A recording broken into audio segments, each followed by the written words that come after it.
Okay, so uh, I'm gonna do a recap on the intro, and then we're gonna hop into it.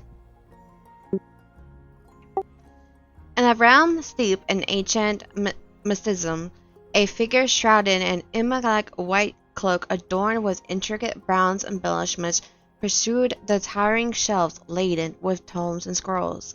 Ethereal orbs of luminescence danced about his hands and head, casting an ethereal glow as he methodically explored each parchment and volume. Beside him, two young acolytes, similarly clad in robes of mystic renaissance, carefully cradled the knowledge he bestowed upon them. As they traversed the labyrinth respiratory of wisdom, an aberrant reverberation jolted through his conscience, an undeniable summons from the depths of the unknown. His crystal-red eyes, normally pools of wisdom, now transformed to an unsettling pure white, while tears of chrism anguish welled at their corners.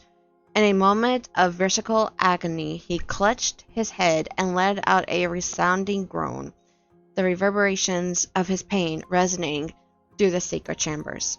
With seamless coordination, his devoted assistants tenderly placed the entrusted books upon a nearby surface, hastening to his side to offer unwavering support. Amidst the thrones of torment, his resolute determination preserved, enabling him to impart his urgency to the young attendants, beseeching them to summon the queen without delay. Soon, the queen arrived, flanked by vigilant sentinels, her regal presence commanding the room. The enigmatic figure now seated rested his beleaguered head upon the cool embrace of the table, his countenance veiled in shadow. The queen's voice, laden with concern, pierced the heavy air as she addressed him by name, inquiring if his facilities had once again been visited by prophetic visions. A feeble nod of affirmation was his reply, accompanied by the unravel of a freshly scribed parchment that lay before him. The ink, hastily applied, seemed to mirror the turmoil that turned within his seek. As the queen pursued the magnetic script, her regal facade faltered, her eyes widening with a potent mixture of awe and trepidation.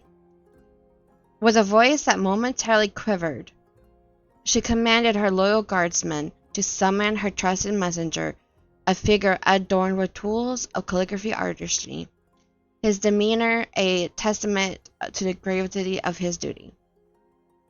As the messenger meticulously transcribed the queen's directive onto parchment, the monarch engaged in a discourse with the tormented seer, elucidating the urgent necessity for a conviction involving the three sylvan realms.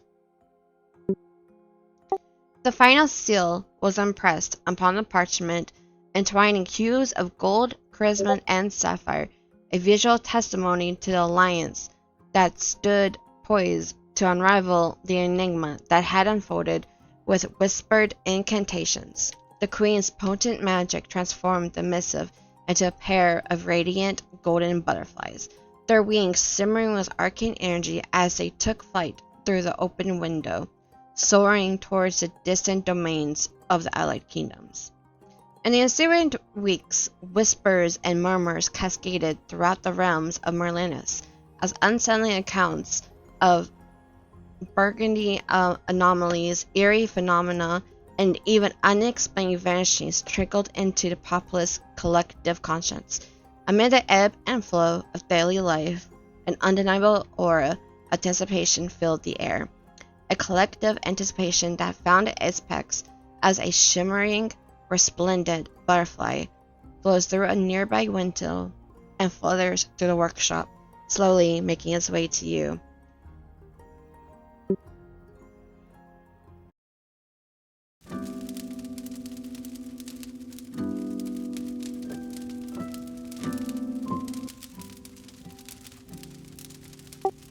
Transmuting its ethereal form, it bore forth a message, encapsulated within layers of gilded cloth and sealed with emblematic hues of the three united realms. As this unfolds before you and your mentor eyes narrows upon the scroll wrapped in cloths.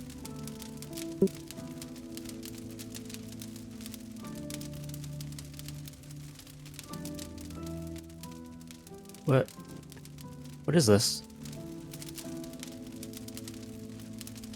It's best you open it.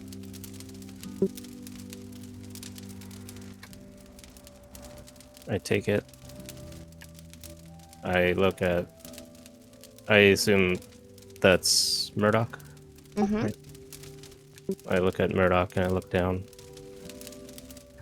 I open it.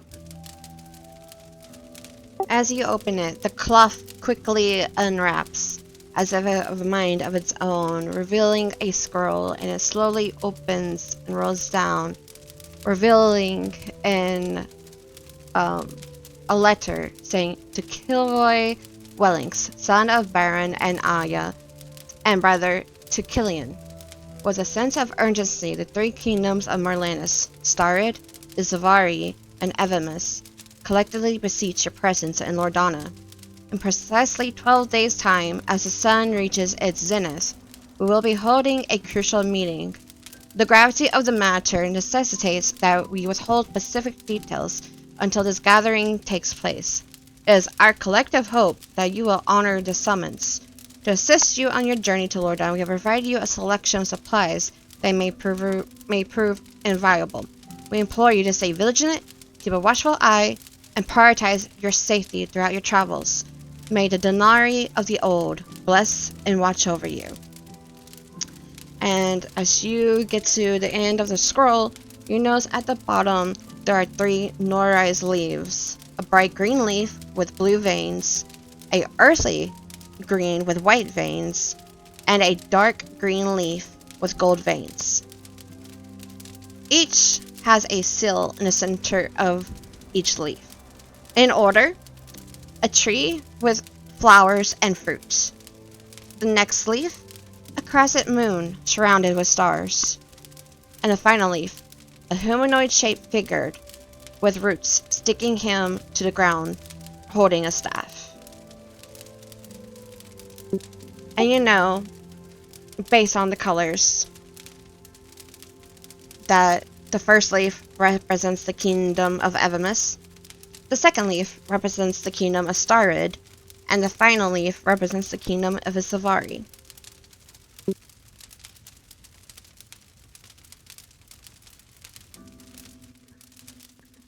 Kylroy reads that out loud the first time around. And then he looks back at it, like, top to bottom again. He blinks a couple of times. Steps back from the forge that he's at. Just a bit. And he looks at Murdoch. They have to have something wrong here. This can't be for me. Murdoch the entire time is just frowning as he heard you read the letter out loud. And not too long, as he was about to speak, not too long after, the parchment quickly removes itself from your hands, rolls back up, forms into a string that quickly wraps around your dominant hand and forms into a bracelet. It's a golden thick string that's very soft and flexible and connects to a solid golden butterfly that extends out to 3 pieces of golden string, each having a leaf at the end of each part dangling down, and each leaf looks like the ones that was notarized into the parchment. Now, like when you try to stretch it or move it from your wrist, it instead gets firm and loses its flexibility. And only after you notice, after a certain amount of time goes by, that it returns soft and flexible. And then floating in front of you is a little sack.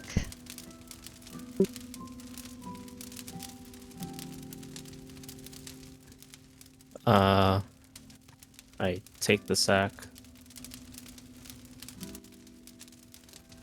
I look at Murdoch. Guess I'll open this too.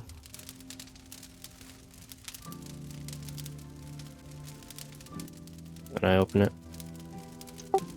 Glancing aside, you notice there's 2 healing potions, 25 gold pieces, 10 silver pieces, and there's about 12 days worth of rations. And you can tell that these rations off the bat are a bit more fancier than your average ones. These have different variety of cheeses. Some of them are only known from higher nobility, a little bit rare. Yeah, crackers, dried various fruits, bread, jerky, various nuts, and an assortment of tea bags. As you're rummaging through this bag, Murdoch is just staring very intently at the bracelet with a slight frown on his face.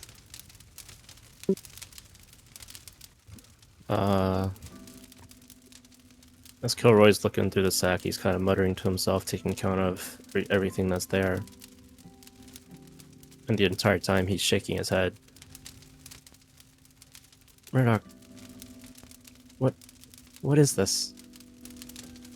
Did you know about this? Does this have anything to do with Grandpa?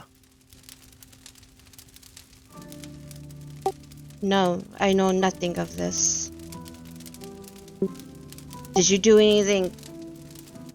No. There's no way. You've been at my side majority of these years. And I know you. You wouldn't have... I heard rumors when, like, traveling marches come nearby and there's some bit unsettling news. But with the recent events that's happening in our own town, I'm not worried about it. But maybe there's a connection.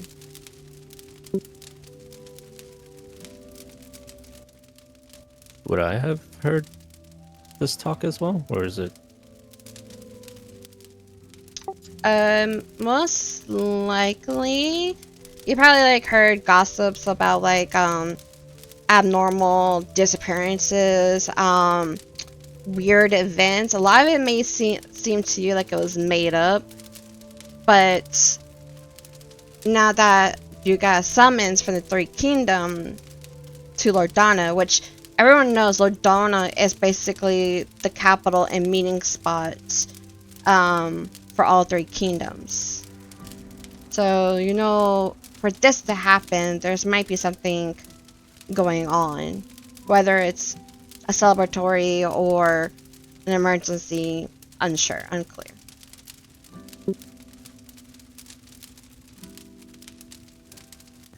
Well, they've given me 12 days to get to Lordana. Murdoch, I don't know anything about this situation other than I'm assuming what you're talking about, which is just heard through town. But I was too focused on my studies. I just wanted to get into...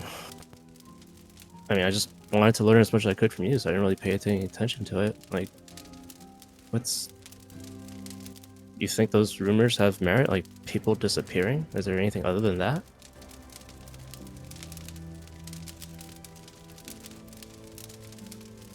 He shrugs and he just, with his suit covered hands, he just glides the schematics that you were previously looking at off to the side of you, but still in your direction.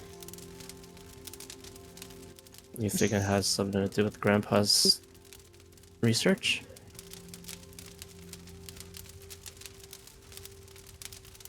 Do you think he disappeared? Like, Murdoch, what's going on? I have... And Kylroy looks to the side. He's asking these questions more in a sense of...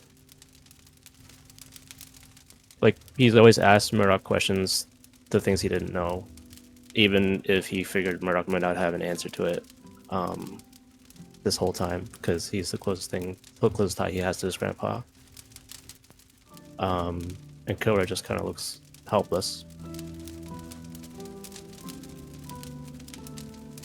Murdoch just crosses his arms over his chest, looks deep in his thought, and just shakes his head. Your guess is as good as mine. You know me, I just keep to my work.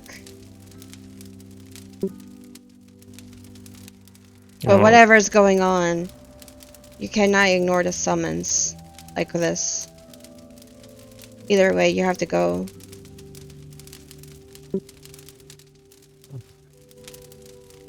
Just when I thought I was getting somewhere with opening Grandpa's box.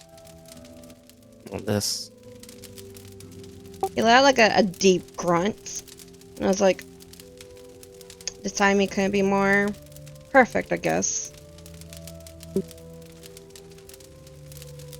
Literally came seconds before I just gave you this stuff, too. Do you think someone's been watching us this whole time? Honestly, anything's possible at this sort of time. So many miners are getting sick. We have the local doctor doesn't even know what's going on. All he can do is decide the illnesses. Apparently they summoned another doctor again who's came and went, but he's a little bit shady. I don't know how I feel about him, but maybe he'll have some answers. So how many... Would I be aware that this has been going on? Yes. So I was actually gonna get to this a little bit later, but so what you know that's been happening is that gradually, like, the people who go into the local mountains to mine, some of them come back out really, really sick. And for those that have come back like that, they've been completely bedridden. But however, seeing how, like, the mountains, like, resources is this town's flesh and blood, basically, people still have to go inside. And it's a bit random how people get sick. Like, there's been reports of the miners going in and coming back out perfectly fine, even maybe rejuvenated. There's been, like, it could be the next day, someone goes in, comes out really sick or near their deathbed. But like Murdoch mentioned, the local doctor doesn't know what's going on and has requested aid. But that's basically it.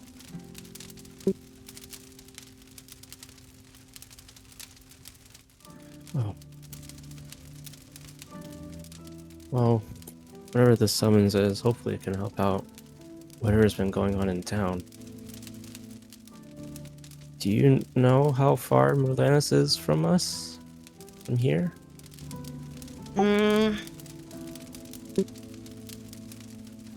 Or, sorry, Lordana? It's a bit far. Horseback, you go fast and barely take any breaks, you should get there in time. 12 days on horseback at a rapid pace? Don't know what else to tell you. I don't even have anything prepared. Like, I don't even know what to expect. You know, barely been out of town.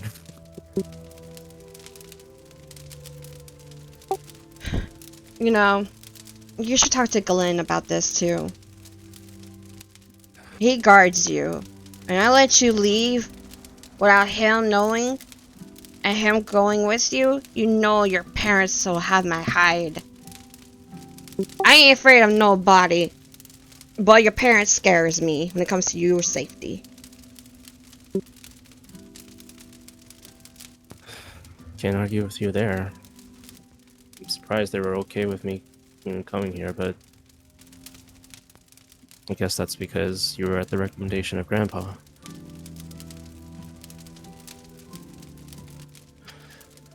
Yeah, I'll go talk to Glenn. Don't, don't reckon you want to come with, do you, Murdoch? I was gonna check on the... I was gonna check in on the local doctor, see how things was going.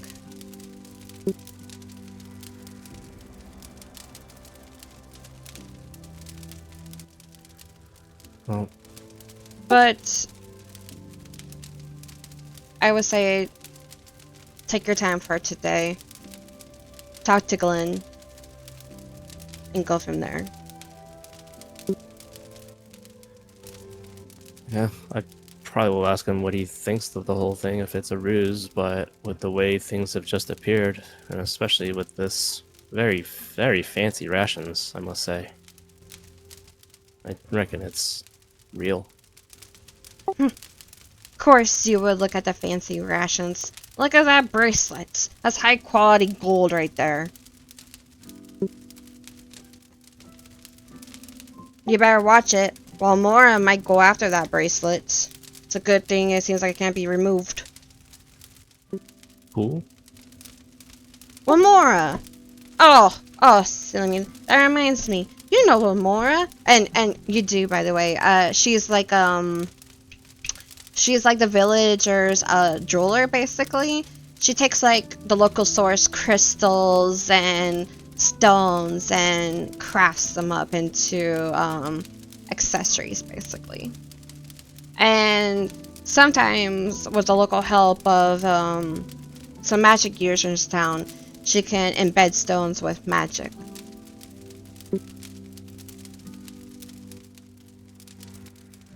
Oh, okay. So she can basically infuse stones and then... Okay, gotcha. Speaking of Omora,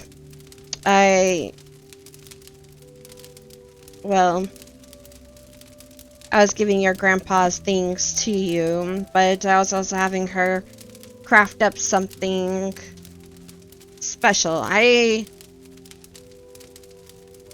There's this one thing your grandpa wanted me to do for you, but I couldn't do it properly.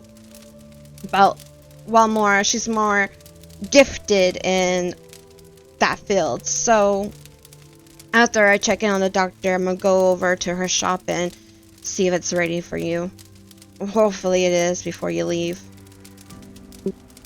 When he mentions that she was more talented than him in something, Kylroy gets a look of both. At first, he thinks Murdoch is being humble, but then when he sees Murdoch serious, he's legitimately surprised. But don't you dare tell her I says that, okay? Ugh, I'll never hear the day from that little girl. Didn't realize anybody was better at infusion type work than you, Murdoch. There's certain magic I don't involve myself in. Certain magics.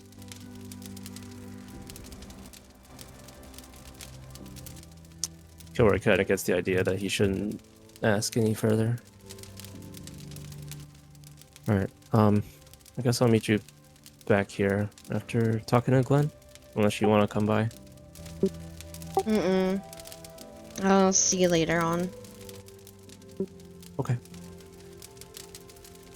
Kylroy will, well, I guess, tie up the sack. And he'll look at his right wrist again with the golden bracelet. Kind of fiddle with it. Feels it gets tightened. Kind of nods his head. Alright, I'll see you later, Murdoch. turns away from you, goes over to her table, gathers some things, puts it in his pocket. Kylroy will also make sure to wrap up the schematic of the energy generator, and as well as anything else that was inside the box that he opened, and he'll put it into his. I don't have a bag on me, so right, just put it into the sack.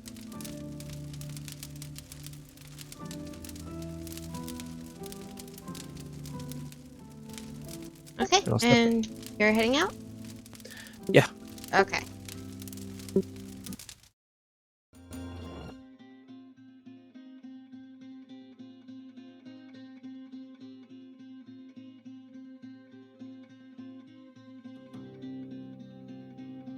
Okay, so I am now gonna go over Makora's tidbits.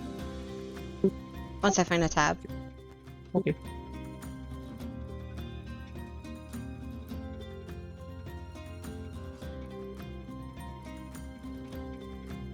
Okay, so this is your town, Makora. Makora is a small to medium town that's a jewel of modest proportions and cased at the foothills of ancient mountains, which stand as sentinels in the southeastern reaches adjacent to a starry kingdom. Makora, bathed in the aura of mystic, draws its renown from twin pillars of mastery, the exquisite craftsmanship that weaves its very identity, and the sorry, I had to scroll down. And the labyrinth mines that dwell deep into the heart of the earth. Within this quaint thoroughfares, Makora's artisans ply their trades with an unmatched finesse, fashioning creations that seem to channel the very essence of the realms beyond. Each work is a testament to the melding of skill and magic, and it is whispered that the whispered chants of old are woven into every piece. These intricate and bewitching crafts find their way into the hands of discerning collectors and patrons across realms, each piece a glimpse into the arcane currents that flow through Makora's veins. Beneath the town's surface, a sprawling subterranean realm unfurls, a labyrinth of mines that delve deep into the embrace of the earth. These depths harbors riches, both mundane and mystical, their secrets echoing with the tales of miners and adventurers who dare to tread where darkness meets splendor. The minerals and gems yielded by these depths are converted far and wide. The luminous hues and overworldly properties, enchanting those who seek to harness their latent powers. Now, just a few tidbits of your town. So this area right here, this is your mentor's place. This house right here is where Glenn lives, where you and Glenn kind of live together. Over this way is basically like training grounds. Miners and local guards come here to keep up with their strengths and whatnot. Over here is the tavern.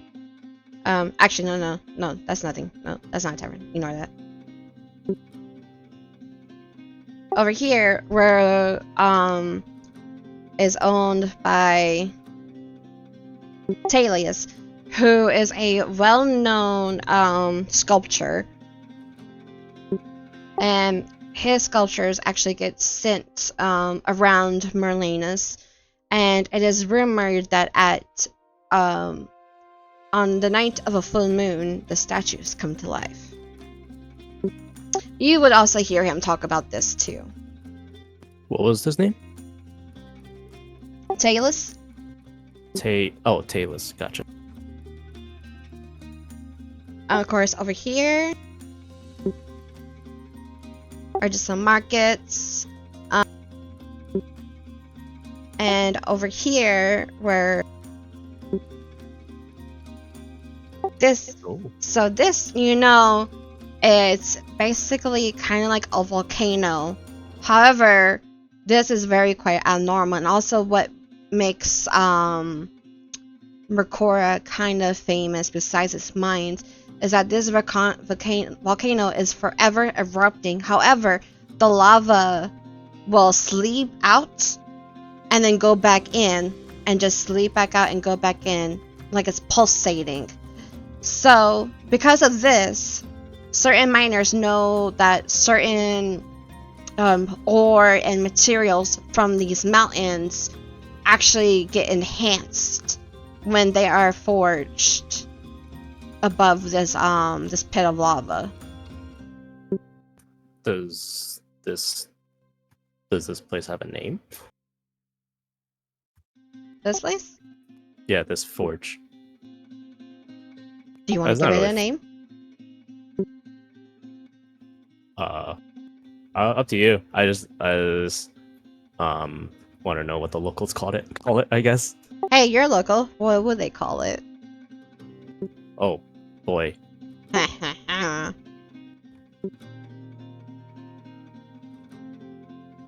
Kind of on the nose, but the pulsating forge. Okay, it's the pulsating forge. Hey, sorry, did you say that happens at certain times? No, it is consistent. It's consistent, okay.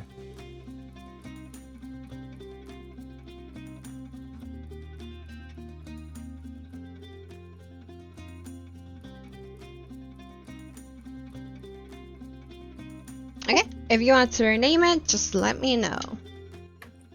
Will do. Okay, and of course over here in this area is where mostly the miners work at, live at, and whatnot. Oh, I saw one more. Okay.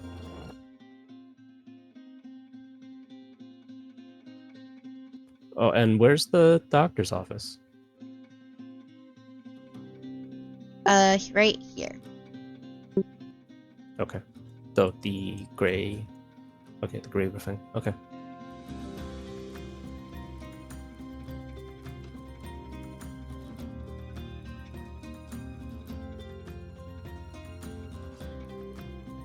There you go, Doc. Doc. Okay. Cool. What time of day is it?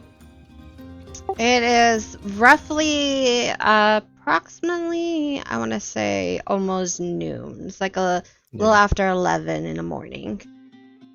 Okay. I assume Glenn wouldn't suspect that I'm out of the anvil at this point. So where would I suspect that he usually hangs out at this time? Give me Actually, I'm not gonna make a roll for it because Glenn's is a very scheduled guy, especially when it comes to you. You would know around this time he'll be training. Oh. Kind of like while you're training, he'll be training.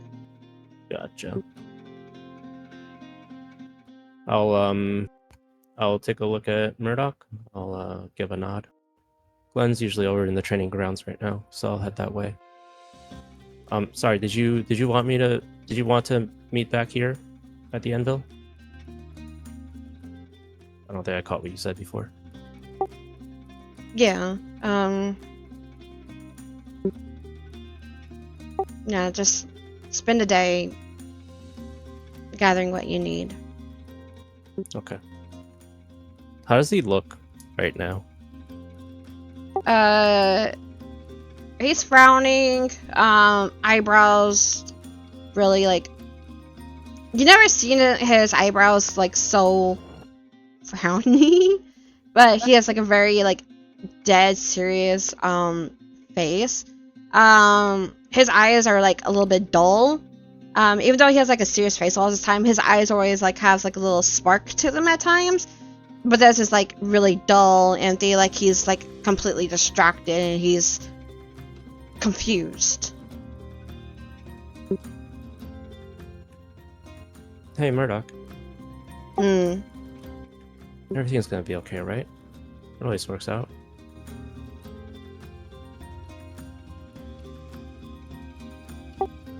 You do take after your grandpa. And he just walks away. Kylroy kind of smiles sadly to himself and starts walking toward I guess the training grounds.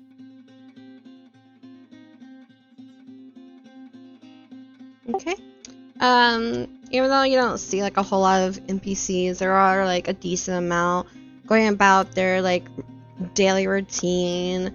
Some people are carrying like buckets of ore beside them. Some of them are heading over to do some farm work, or other ones just hear like stone clanking against metal, metal against metal. The scent of like different forges are like wafting in the air. Autumn colored leaves are just floating around. Just a typical day, like nothing even happened. Mhm.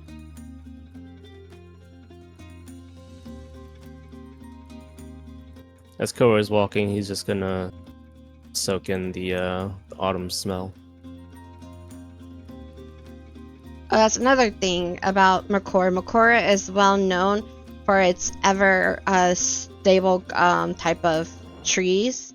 It's always like fall colors. It's never like spring, winter, or summer. It's always shades of red, oranges, yellows, and like pale greens. It's in perpetual autumn.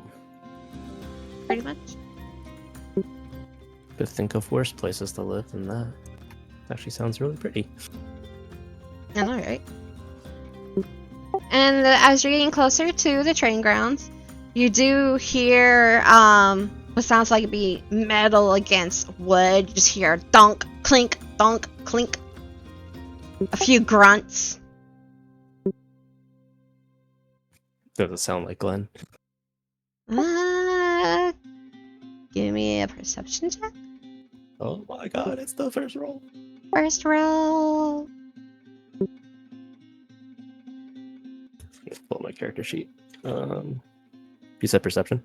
Mm-hmm. 12 plus 3, 15.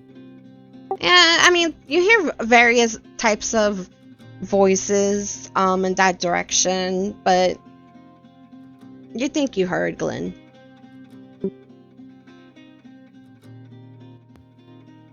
Kylroy kind of picks up his pace as he goes towards who he suspects is Glenn.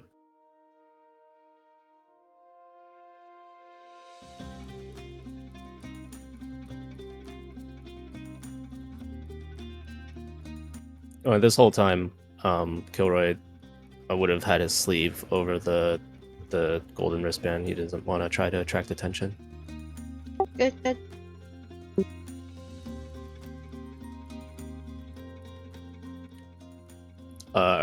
Is there anybody posted outside of here, or is it just open? It's just a guard. Does he recognize me? Do I recognize him?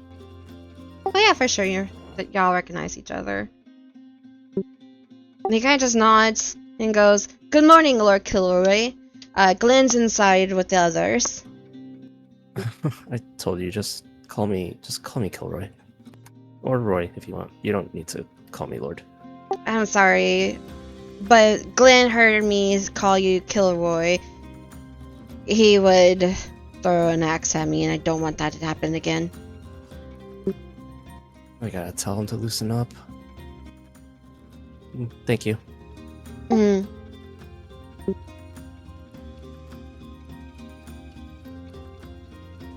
And of course, you go through, it was like a little archway, it opens up, you see some sword trained dummies off to the right, along the walls, along one wall, there's like a bunch of like circular, archery type works along with straw stuffed dummies. and along another wall, with metal bearings on each side to give it like a little space between, like a little dividers, are little square pieces of wood that are wet in the center, and where axe throwing happens. I spy for Glenn. And of course, in the axe throwing section, you see Glenn with he's wearing he's not wearing his armor, and his shirt is removed. He's drenched in sweat. He has a little bit of dirt on his shoulders, on his arms, and he's just constantly throwing this axe. You see his sword is like tossed off to his side, and it looks a little bit muddy. So you can probably definitely assume that he's been also practicing his sword and everything, and now he's just trying to get his arm worked out with axes. I'll walk up to the axe throwing station, and after he tosses one at the wall, Kylroy will go. You throw any harder, the target might come up and think it owes you money. But these guys aren't animated, I hope you know that.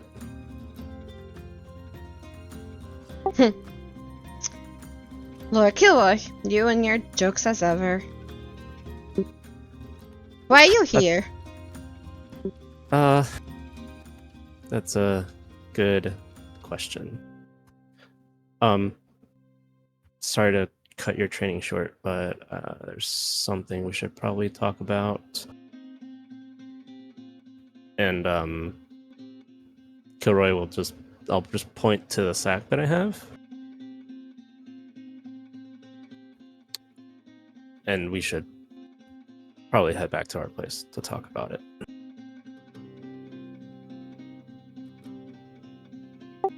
He knows. Yes, my lord. And he goes and picks up his axe and his sword. He goes by a nearby barrel that's filled with water, dunks his tools in, kind of scrubs it, cleans them, puts them off to the side, grabs like a nearby cloth and kind of just like wraps his face off and his body, and he goes inside. He comes out briefly with a shirt back on. Good thing you put that on. I don't know how many more ladies I'll have to fight off of you. Listen, I promise your parents that I will have my full attention on you, Lord Kylroy. I don't have room in my life for dating. I know, Glenn. You're a handful as it is. Don't tell your parents that. I know I'm a handful. You don't need to tell my parents that. That's why they sent you with me.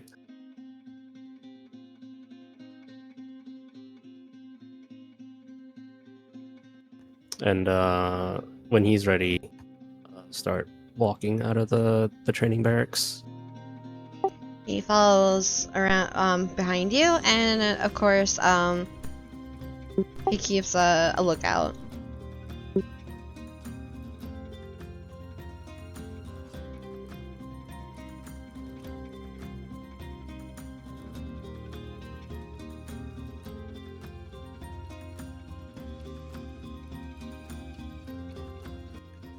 So went back to the house, not the Endel. Oh yeah, that's house. Okay.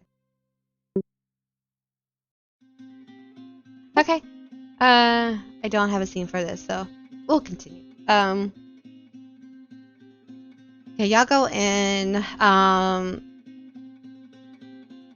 He sits down at the table, and there's like a basket of like breads and apples there, and he just grabs a loaf of bread, cuts it up, takes some butter that's from a jar and smears it, slides some over to you, and then he fixes him some.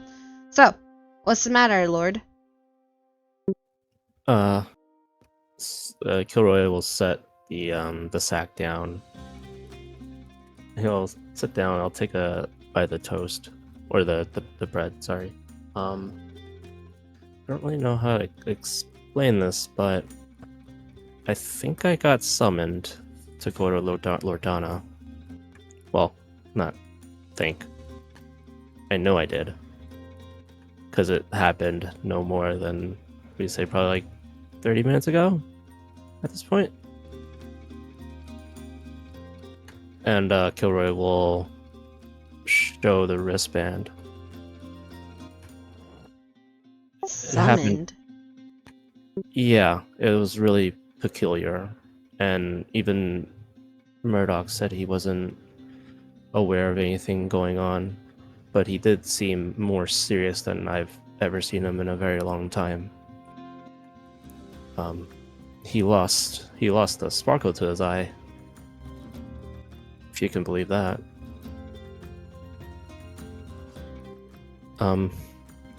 Basically, I have to get to Lordana in 12 days, which apparently is 12 days at a rapid horseback ride from here. And it didn't seem like I had any other choice, because they even gave me the sack full of supplies in it. It was really weird. I had finally opened the box I had finally found out what that note that Grandpa left for me was. You know, the ones with the symbols on it. Yeah, you've been bugging me about that too. Yeah. He left me a box. And Murdoch let me open it. There was this schematic. Something called an energy generator. This pistol looking thing. And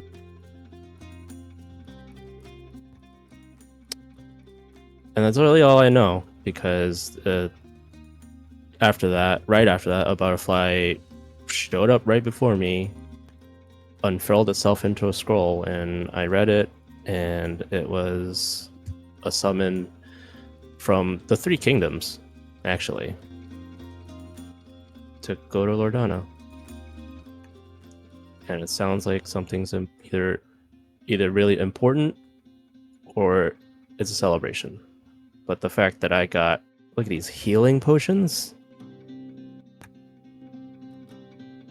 some really fancy rations, and some gold and silver.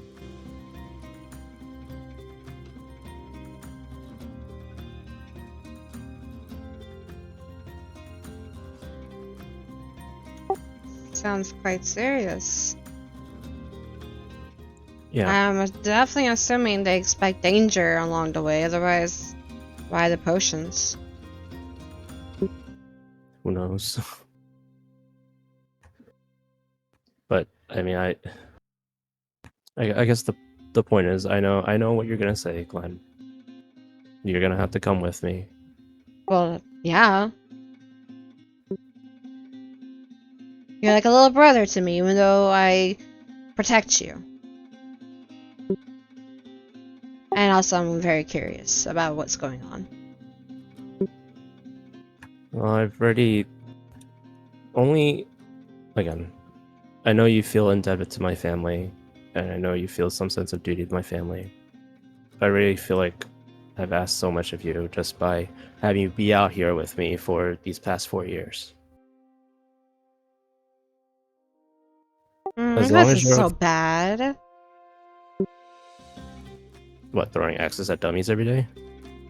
The locals are nice to talk to too. It's a nice break from all the winery, you know. You've also gotten nearly everybody to call me Lord Kylroy. Well, as it should. You are a lord. The only one I can't seem to get you to call lord is your mentor. Murdoch is... Oh well, I respect the guy, but... a title should be respected. I understand, but honestly, I don't view myself like that. Maybe that's why I'm not fit for the winery.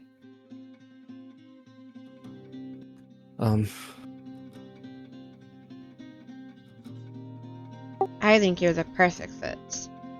I think you're just, have that young spirit inside you. I suppose. But what do you make of all this? Like, this is awfully it's awfully complicated for to just be a ruse, right? Like 12 days from Lordana to here just to summon me? Like who even knows me here aside from all the locals? Can I see your bracelet? Kylroy stretches out his hand or arm, wrist. Okay. You see Glenn checking out the little 3-leaf charms, the little butterfly, and just the material of the bracelet.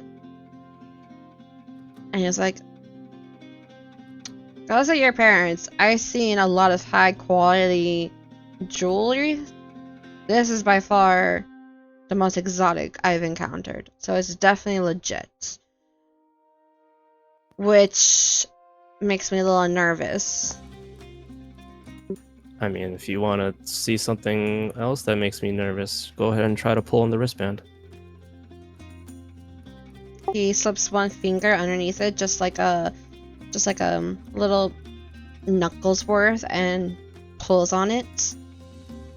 And immediately it tightens, and he quickly slips his finger away, and the bracelet he manages to pull his finger away just in time, and the bracelet gets firm, hard, and stiff, and it just clings to your skin, kind of digs in a little bit, but not to make it painful.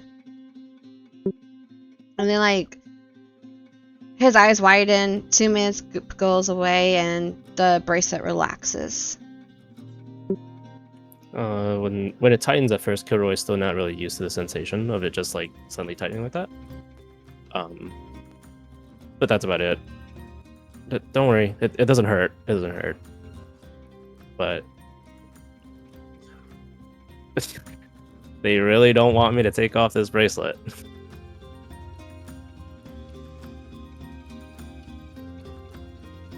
I've never seen anything like it.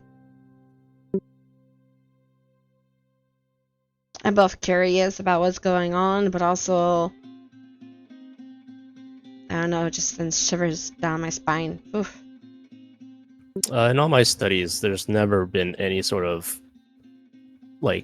anything that I've studied about infusing bracelets or elements to shapeshift from a butterfly into a bracelet like this, right? You can give me a history check. History.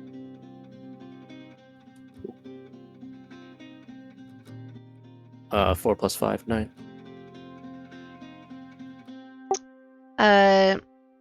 This kind of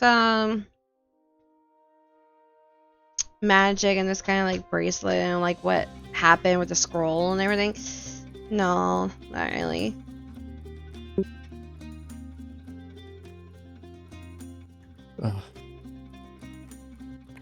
Well, Murdoch suspects it might be tied to events that have been happening around town with disappearances, and miners getting sick. I'm sure you've heard it too. It's the usual mutterings in the thoroughfare. The miners getting sick is concerning me. That's something not to play with. I don't know what happened. Maybe they went to a place that they shouldn't have been. Dug too deep. I mean, have you heard anything, otherwise at the training grounds? I mean, I know a lot of the miners keep up with at least their conditioning there, if not their weapon skills as well.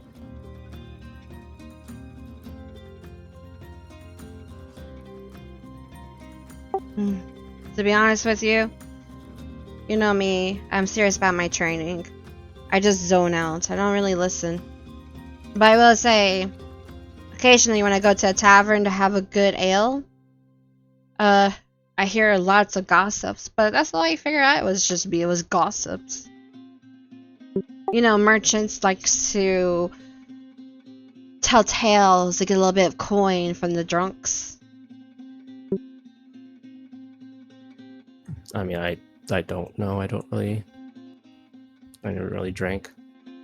Although I will say, the rumor about the Tilly's statues coming alive on the full moon, now that. I know I was drunk that night, but I saw that statue come to life. You got skills. Yeah, Glenn, you never really elaborated on that night. Well, first of all, I'm surprised you got drunk. I'm glad that you did, because I do feel like you need to relax sometimes. It was my birthday. Well, yeah, and you have every right to celebrate on your birthday. But you do have to, well, not that we can now. Gotta get to Lordana in 12 days. But maybe if you get a chance, you got to show it to me. And you also have to show me the drunk side of you. I was knocked out that night. Well, when did you say we have to be in Lordona by? 12 days from now? Well, maybe after we find out what's going on in Lordona, then maybe that deserves a good drinking. Yeah. Bucky and Midnight have just been here the whole time? Hmm? The horses. Do we still have our horses? Yep. Your horses are actually stored over here, towards the north. Oh, okay. So this is like a little stable. There's local horses. The ones that are like from this town, has their own personalized stalls and everything, taken well care of. And there's some extra stalls for traveling merchants and visitors and stuff like that. But Okay. basically, the farmers towards the northwest of town tends to take care of all the livestock. Gotcha.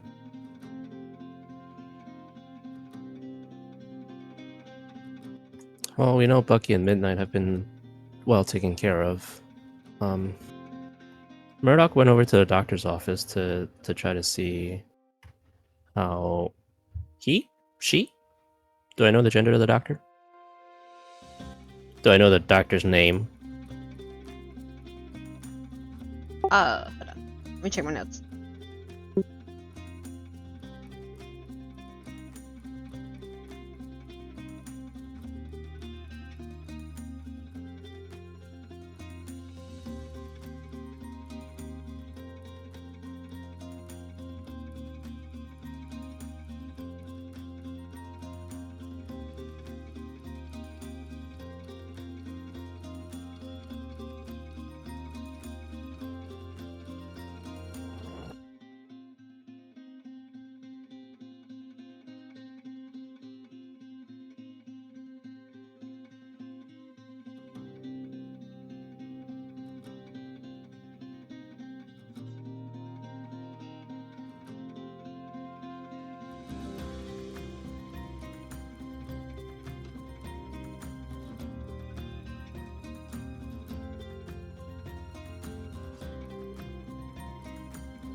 Dr. or Arlia. Dr. Arlia? Oh, Arlia, yeah. Or how do you spell that? Sorry. Okay, the spelling's funky.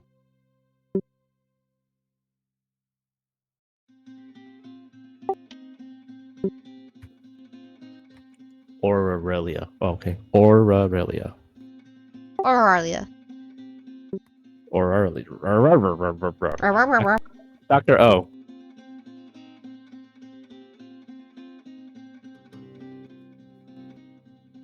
Auralia. Okay, Auralia. Okay. Yeah. Side note. The fact that this butterfly just showed up, you haven't noticed anybody just looking at us or like anybody spying on us? You're usually good at finding that type of thing. Mm-mm. No, everyone seems to be going about their day. Ugh. I haven't seen anyone new or unusual either.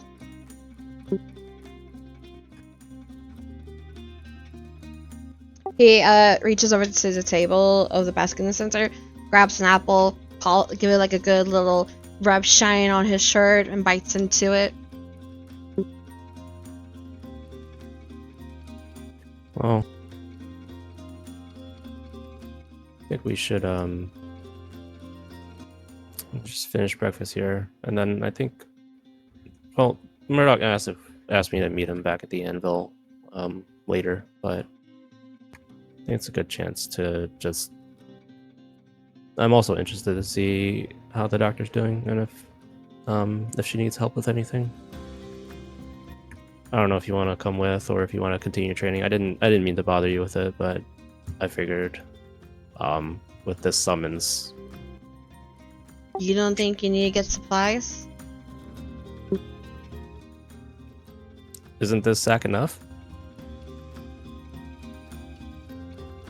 You got 12 days of rations. I guess I should get supplies then. Murdoch did say we have the whole day to get ready for the trip. But I figured we could do that after talking to the doctor. Just trying to find. This is literally, there's no information here except for whatever we suspect is going on. I don't know who. For all we know, maybe the doctor sent a request for help. Maybe that was. I don't know. I'm just grasping at straws here. Doctor sent request for help with the Three Kingdoms symbols. That's punishment by death. I meant she sent a request for help to the kingdom, and then they sent out the message requesting the summons. I don't know. Oh, I see. I'm grasping at straws here. I mean, I don't know anything either. Either way, I think we should figure out what we're gonna do.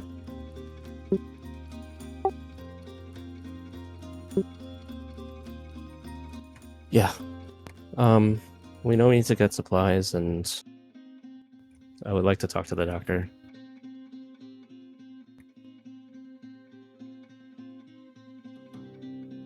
Well, the markets are on the way to the doctor, so we can stop by there. Sure.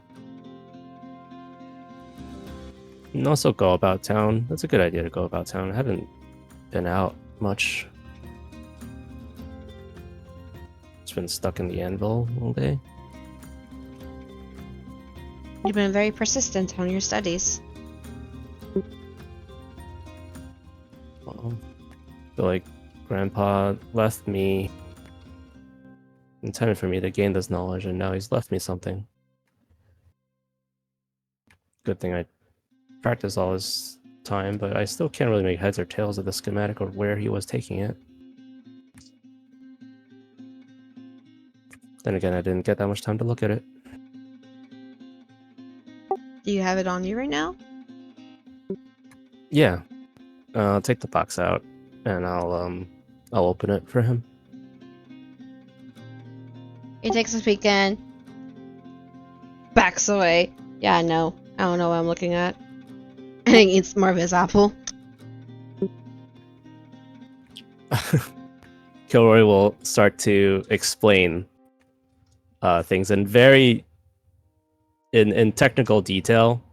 He struggles to try to like simplify it. You can tell he's trying to simplify it, but he doesn't. Did that make any sense?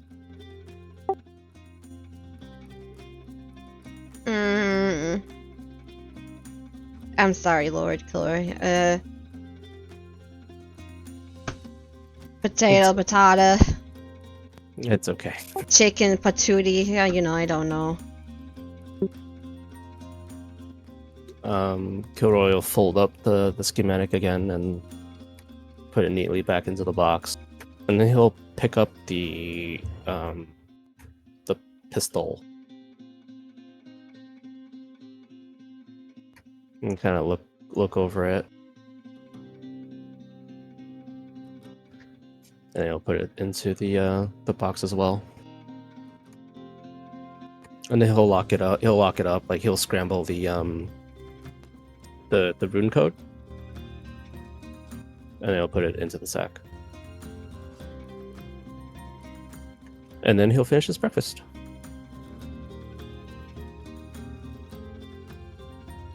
Okay. After some time goes by, y'all finish eating.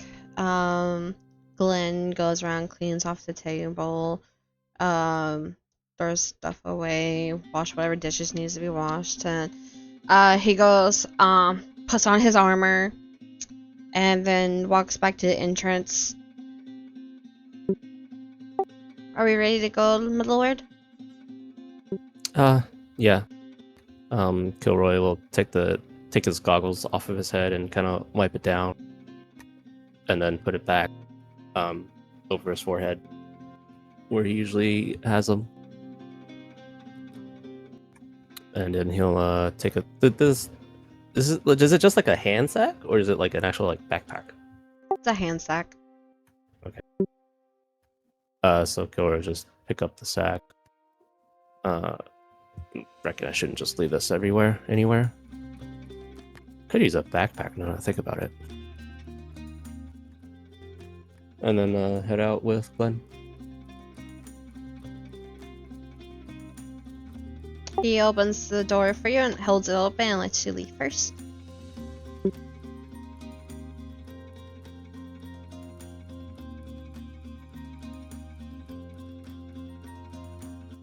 And so the markets, if I remember correctly, are like over here, right? Yes.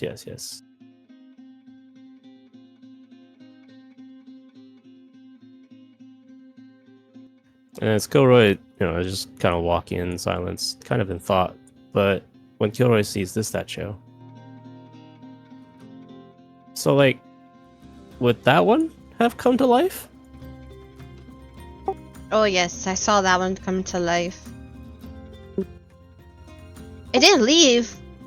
It just was looking around. And I think it was trying to tell me something. It spoke? No, its mouth was moving, but nothing was coming out. Well, you're good at reading lips, aren't you?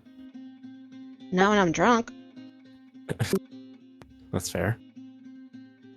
Well, it has an axe. Good thing it didn't try to step off and try to, I don't know, smash you with it. I didn't sense any evil intentions from it. It's just, I don't know, never saw anything like it before. A lot of the elders here. Like after like a few days later, I went back to the inn and questioned some people about it, and some of the elders in the town was like, "Oh yes, that dwarf has some gift to him." So I think they know something. You're talking about Talus. Yes. I mean, he's a nice guy. He keeps to himself, from what I've noticed. Seems like most people in this town do. Everybody's just trying to get by. It's why I'm so worried about the sickness, as well as you are too, and Murdoch.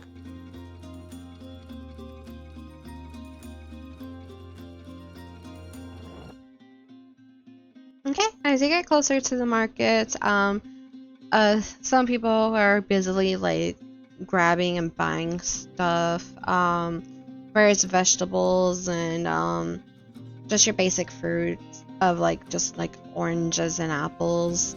But you notice like a certain commotion going on towards like a little bit north from you guys.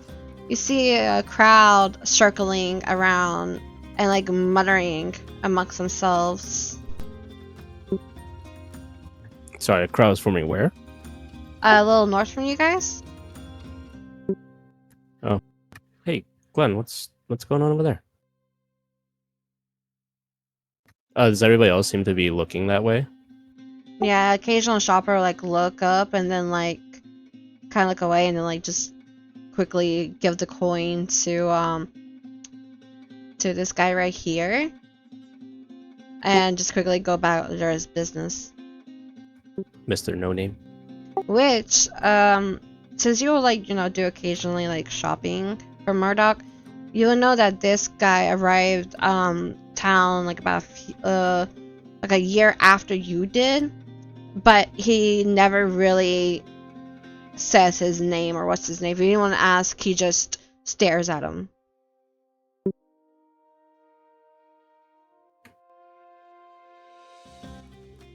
Interesting. Okay. I would say at this point, as if Kylroy saw the crowd forming to the north, he'd kind of nudge Glenn to ask what's going on over there. Try to take a peek around.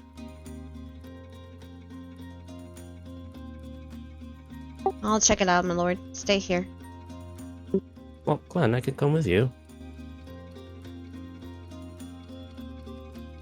Okay, so you see, like, it's not gonna really like a huge crowd. It's just like, maybe roughly like 6 to 7 people, kind of like forming like around here, and like a little bit over here.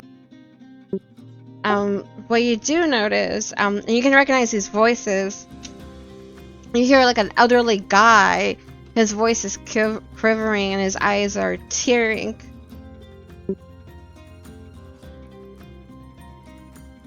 And you hear him go, Rayora, what was that?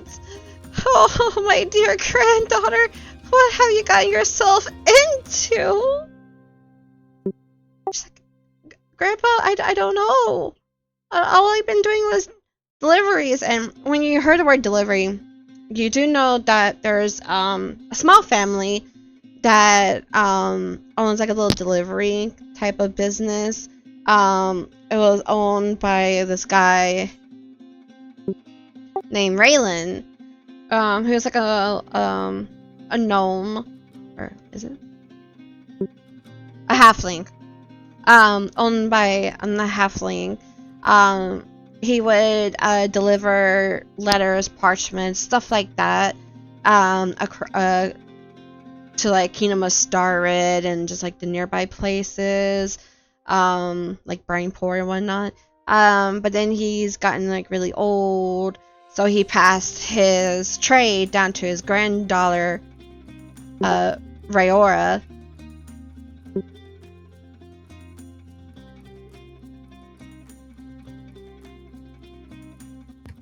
Okay, gotcha.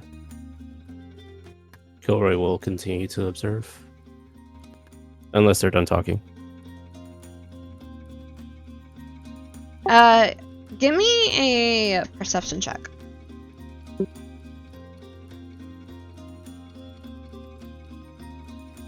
$19 plus 3, 22. And I will roll for Glenn too.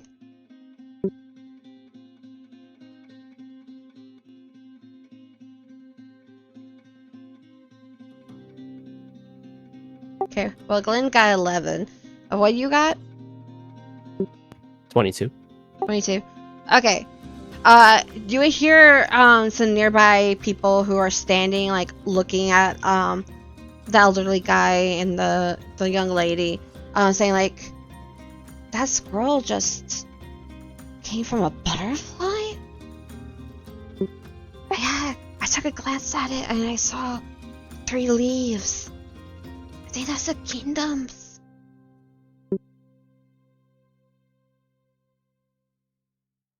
Kylroy will look at Glenn. nudge him. Hmm? Did you hear that? No, I'm too busy. No, I was trying to see what's going on with him and his granddaughter.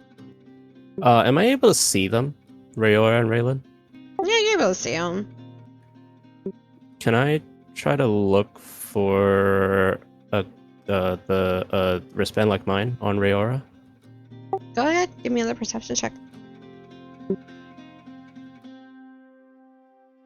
Ooh, 18 plus 3. 21. Yeah, on her right hand, you see a little shimmer. Her sleeve is kind of like rolled up just slightly, like below her elbow, and she's just holding her wrist out. And that hand, her grandpa is like holding onto it shankily with his while his other hand supporting like his body with a cane, and tears are just pouring. My dear, why the three kingdoms are after you? Did you deliver? She got mixed with something like a criminal.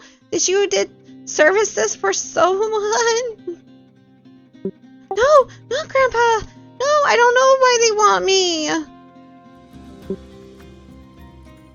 And like the girl's looking around frantically, and people are just like whispering to each other, and like certain people just like walk away after a while, and just with that, like, you know, the awkward atmosphere, but like, oh, okay, let's just go. Okay. So I don't we haven't really interacted with them ever, right? I just know of them. You would see them occasionally go into Murdoch's shop and pick up like something from him, or for him, or drop something off for him. Oh, okay. And you said the crowd was dispersing. Like, well, there's still now at this point are some people still around, or no? There was 6 to 8, and now there's like 1 to 3, but they're kind of like standing near where like displays of produce are at, and they kind of like just like look like they're trying to go through the produce, trying to find a specific one that interests them, but in actuality they're just like looking over their shoulders, and like has like an exposed ear, like, you know how the girls do, where they want to like eavesdrop, they'll just tuck their hair behind the ear, kind of like thing. So actively listening. Mm-hmm.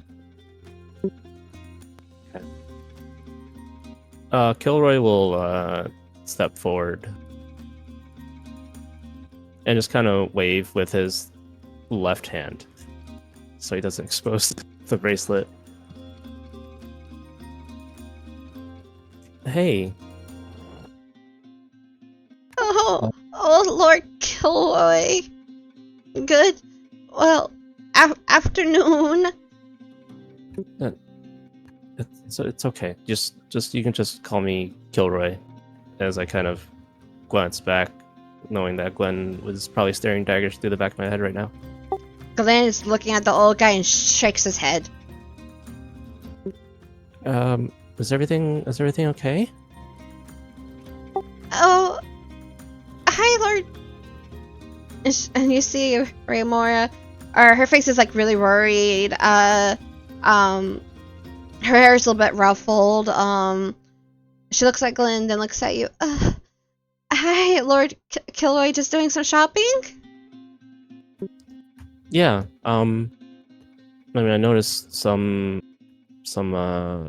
commotion going around, and I know you guys delivered to the Unbreakable Anvil, dropping off supplies that we need. So, just wanted to make sure everything was okay here.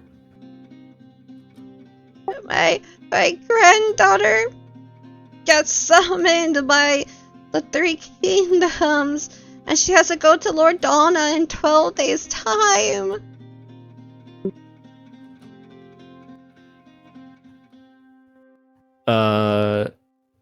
Kylroy's eyes are unbreaking, as Raylan says that. And then Kylroy will look at Rayora and look down at her wrist.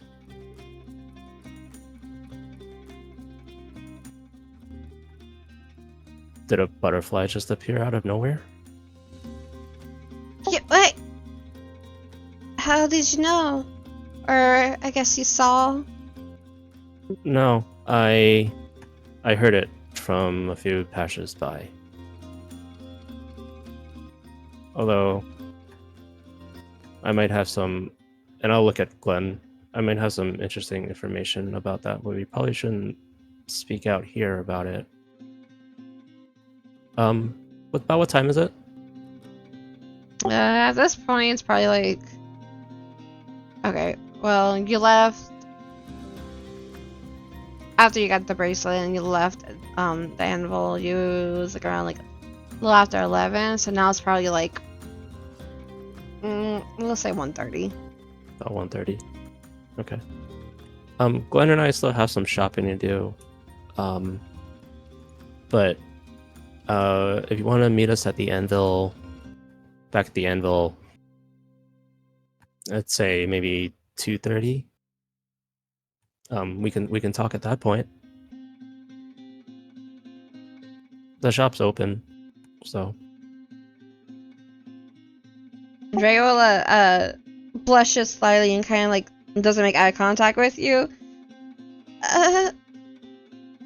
Oh, okay. Yeah, trust me, it's nothing weird, and you can, if you guys get there early, you can make yourselves at home. Just mind the forge. Murdoch doesn't like to turn the lock. Murdoch doesn't like to take the fires off. He doesn't like waiting for everything to warm back up.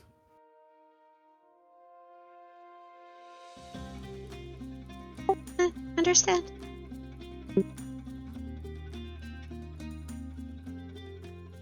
Oh.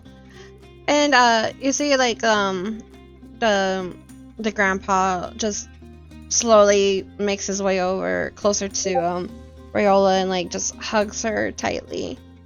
Oh, my dear granddaughter.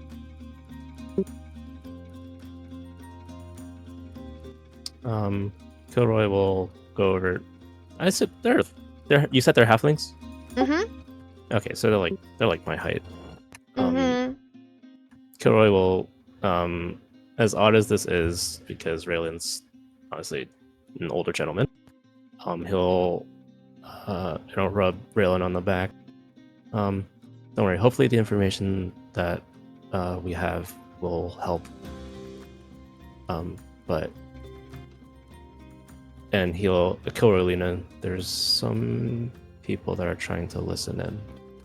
I don't know. This probably doesn't mean anything, but I would probably be careful, given this is information from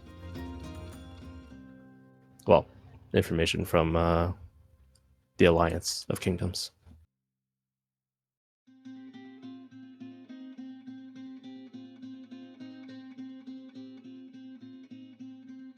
And Kylroy will motion to Glenn.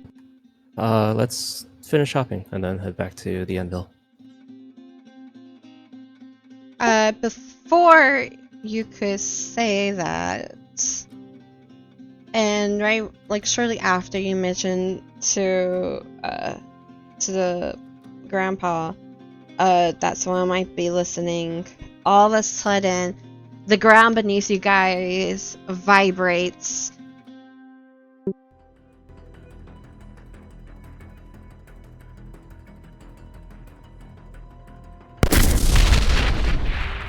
And you hear a few explosions coming towards the mines. From the mines? Towards the direction of the mines. What the fuck? And Kylroy can't see over all the buildings because he's short.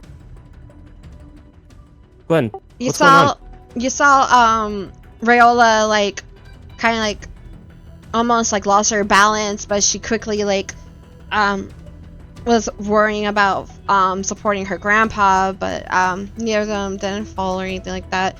Glenn, looking alarmed, glances over in a direction, and within seconds you hear people like shouts and screams. We should go check it out. Yeah, let's go. You two just get to safety. And Kylroy run off after Glenn.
Okay.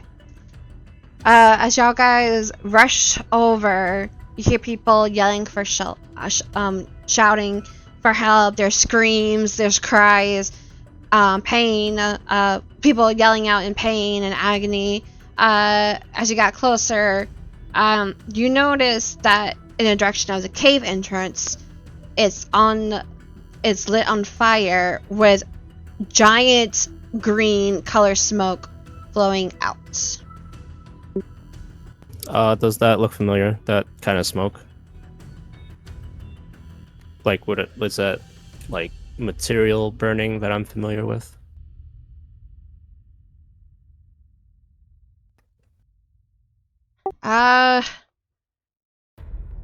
Not this. I'm not gonna let you roll for anything, but for this shade of green, not really.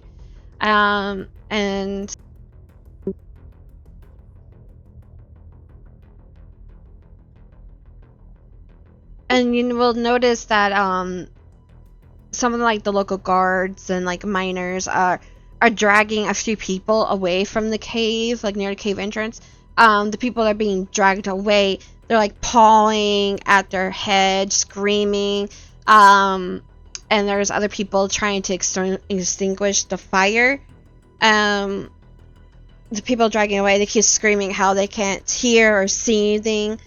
Some of them are even like trying to like grab onto the people who are helping them, push them away, being really aggressive, and they're just like tossing their bodies around, just yelling and screaming, asking for help. Get away from me! Get away from me! That kind of stuff. You notice Everon, who normally keeps tabs of who goes into the cave and leaves. You see him with a parchment paper running up to everyone who's injured, scribbling something down. This goes on for a little bit, and he starts yelling out, "Has anyone seen Thorin? Alarita? Graverick?" And in a minute of chaos, nobody responds. Kylroy look at Glenn. Glenn, we have to try to help. And Kylroy just runs up. Murdoch, you hear like heavy footsteps of metal clunky. Murdoch goes, "What's going on? What happened?" Oh, Murdoch. I don't know. We were just shopping, and all of a sudden we heard an explosion coming from this way. So we rushed over.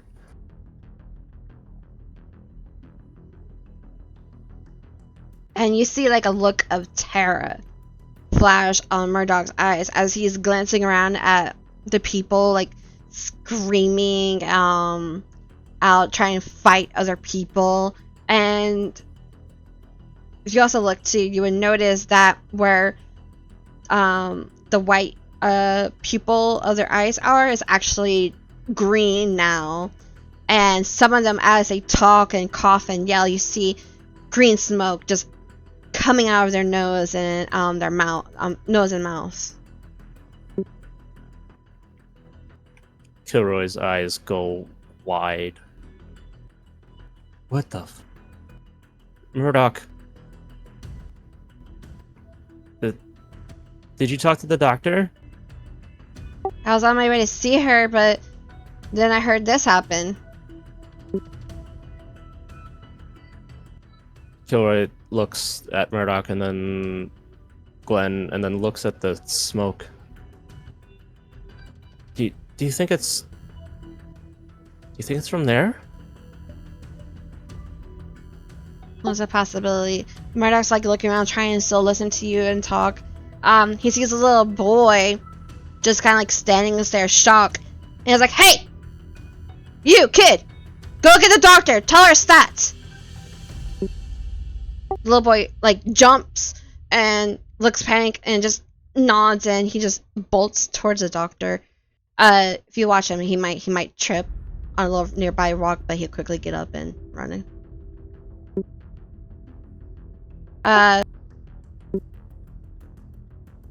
Shortly after, Albert is like, "Guys, have you happened to see where Thorin, Eldra, and Grevik are?" Are those names familiar to me? Yeah, you would know them. I haven't. We just got here. Everyone else who went inside the cave this morning, is out injured and I don't know what to call it, but we're missing 3 people.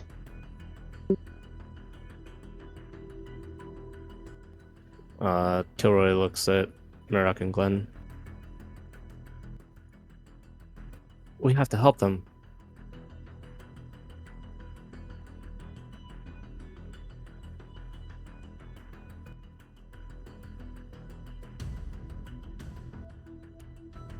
Ervin. Is this the only entrance into the mine? Yes. Well, there's another entrance, but it's miles away from here. There's no time for that.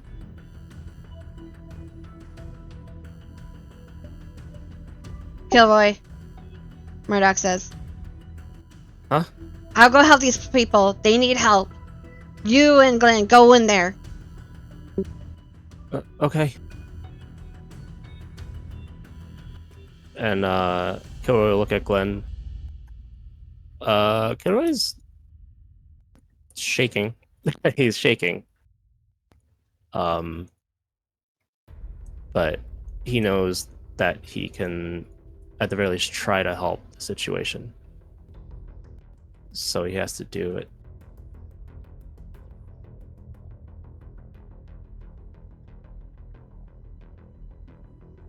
Glenn pulls out his sword.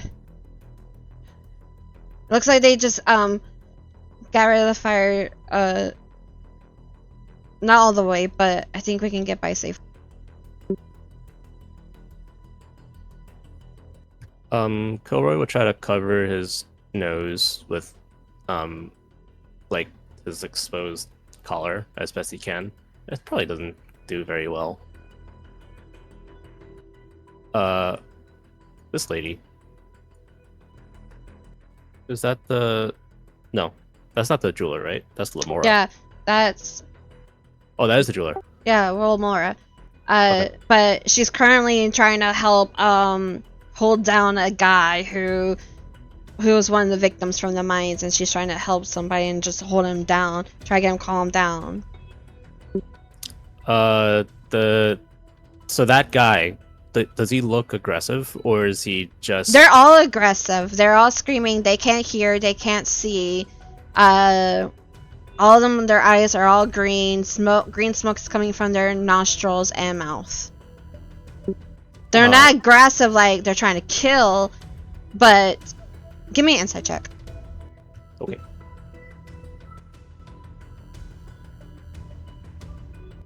14. You can tell that because you can sense that their senses are off, so they don't know who or what is grabbing them. Okay. As Glenn is over there, Kylroy say, I guess if you start feeling like it's too much, just say so and we'll back out. You should back out, not me. We're in this together, Glenn. Mm-mm. I protect you. I don't protect myself. You get out safely. Well, just know that I'm gonna make sure that you get out too. We really don't have this time to talk. We don't have time for this kind of talk. Alright. Kylroy will go into that. Is anybody looking aside from Glenn? No, everyone's just worried about what's currently going on. Okay. Kylroy will go into the box that his grandpa left for him. I can't remember. He'll open it. He'll put the code in and open it. I can't remember. Did he leave like anything that would look like ammo and an ether cartridge? We'll say sure. Okay. And Kylroy will do his best to load the gun in what makes the most sense to him. I guess we'll figure out how this thing works. And he'll tie everything back up and head in. Okay.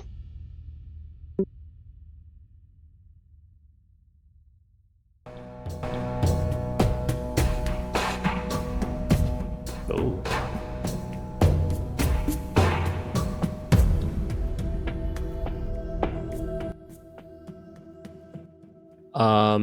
Okay.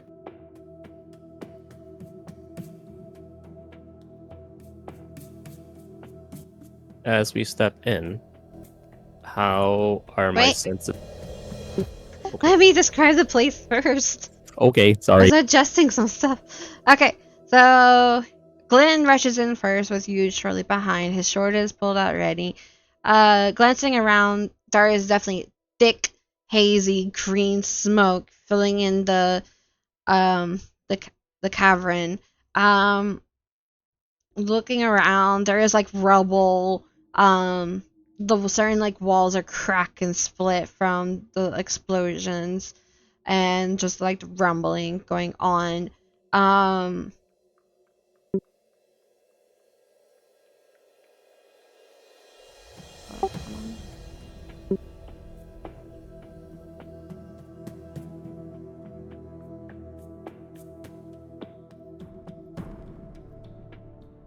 Uh, sense of like rot, mold, musk, and like stone and iron fills your nostrils and kind of slightly makes you a little bit queasy.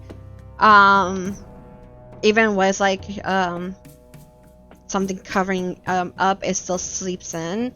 A slight chill creeps up as your spine as you hear like little skittering echoes. I've never been in these mines before, right? Or have I? More dog probably would have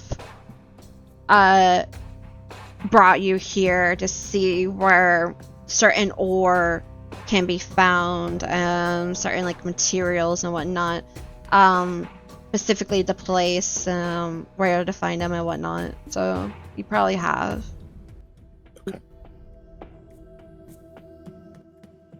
So I've been here before, kind of. Murdoch took me here before.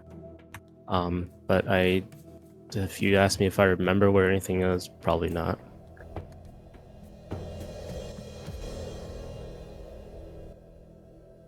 Let's go.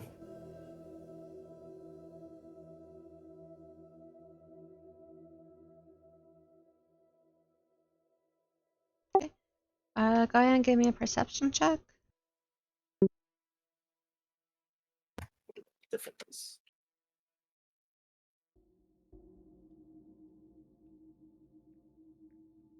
18 plus 3. 21.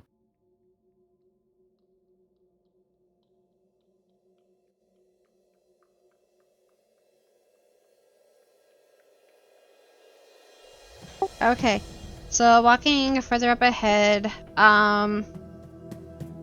you can see where the mining track was at, kind of splintered, destroyed. You see a mining cart flipped over, and towards the left, you see a wall of rubble, basically like a tunnel that collapsed in on itself. You see like a little path on your right, something else up ahead that kind of like splits off. And of course, you see the these brown glowing. I forgot to mention this once I'm at Mordorna, but you see these brown glowing crystals that are also well known in Mordorna. They are sporadically around, and these are still same color and still pulsating abnormally. Anything special about those crystals? Not really. Okay.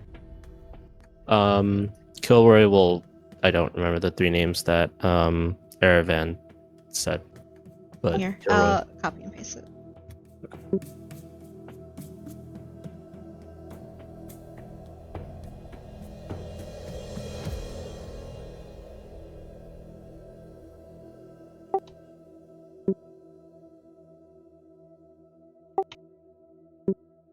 There you go. Thorin, Eldira, and Grevik. Mm-hmm.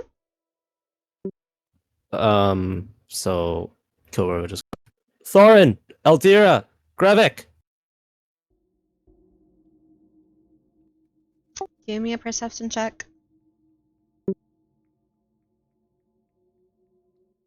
And I guess that's in. Well, I roll this. Do they usually like hang out together? Well, I suspect that they're together, or they not really know each other. 5. 2 plus 3. Whoop.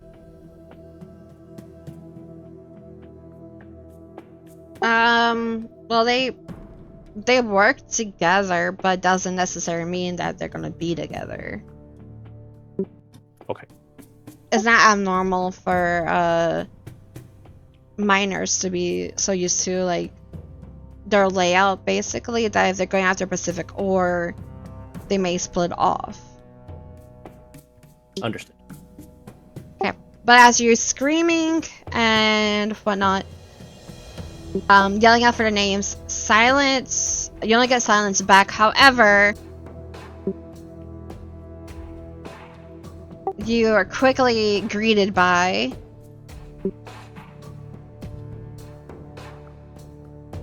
two ethereal, greenish, like spiders with like little slimy droplets falling off their bodies, scurrying around the corner, checking out to see where the noise is from. And with that, roll me initiative. Why you gotta start with spiders? Wow.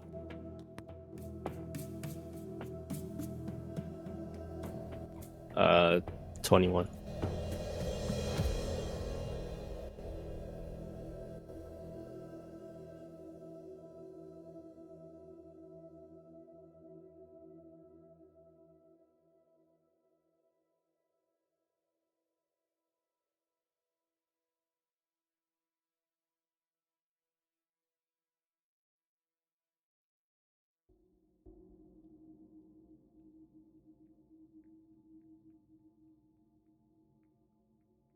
You said 21? 21. That's correct. Let's see what Glenn got. He got 3.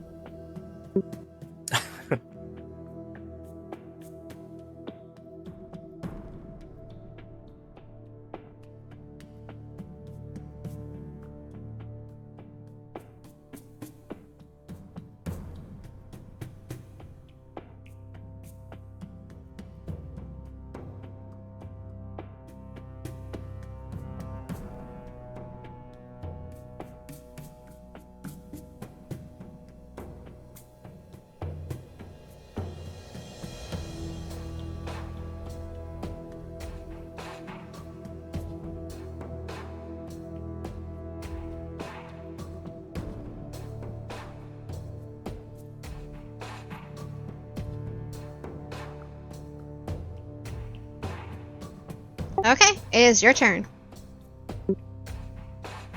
As soon as they skitter around the corner, Kylroy is gonna he's gonna scream. He's gonna be like, "Oh, what the fuck are those?" And back up the space. Oh wow, okay. Are these distances to be believed?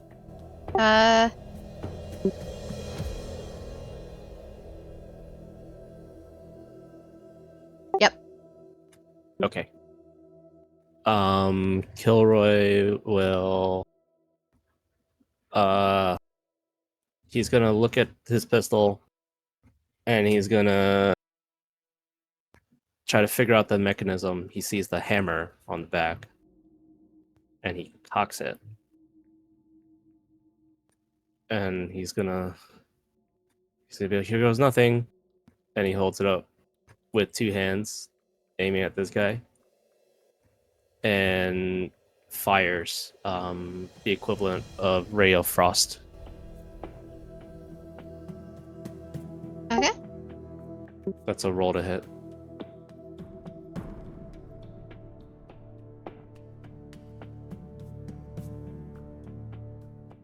Oh shit. I'm not kidding. I rolled a natural 20. Oh my god. I can take a picture and post it, but I rolled a natural 20. Go for it. But yeah, let me pull up the roll for Conk again. Yeah. I remember now that you mention it's a little bit different.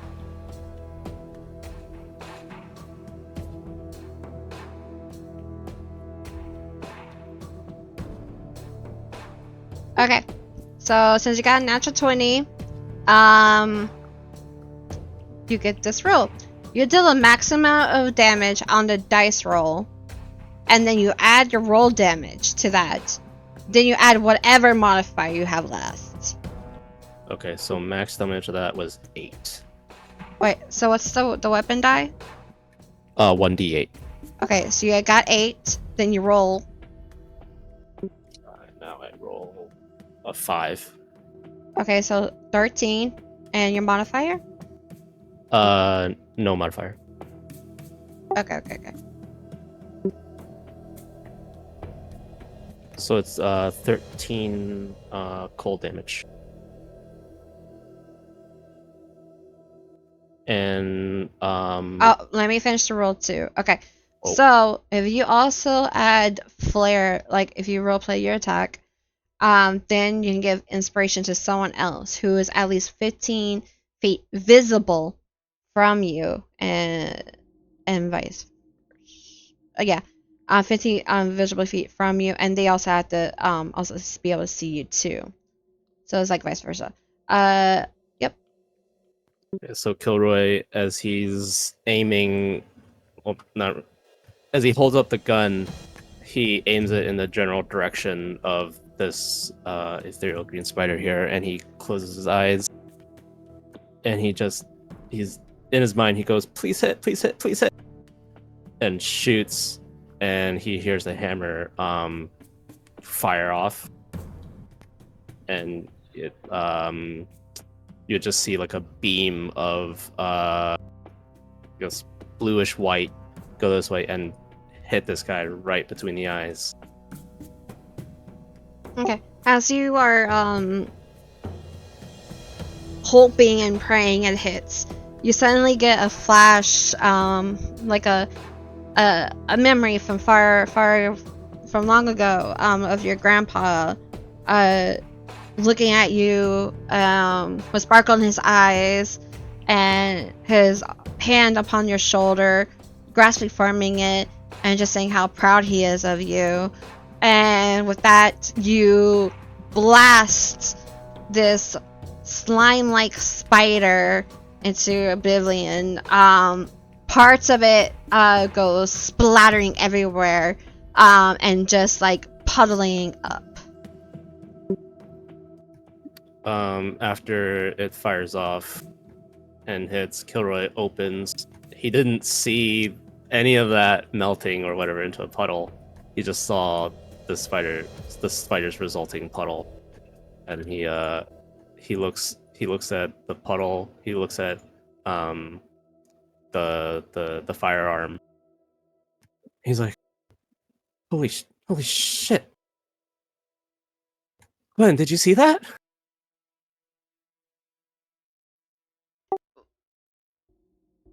What was that? That was this firearm. We call it firearm. Oh, well, Yeah, let's just go with it.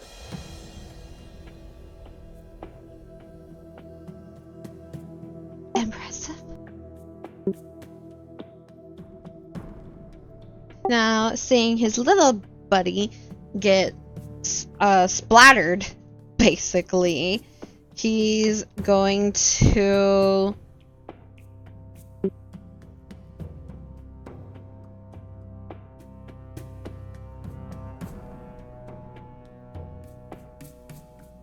He's gonna suddenly jump way over Glenn's head.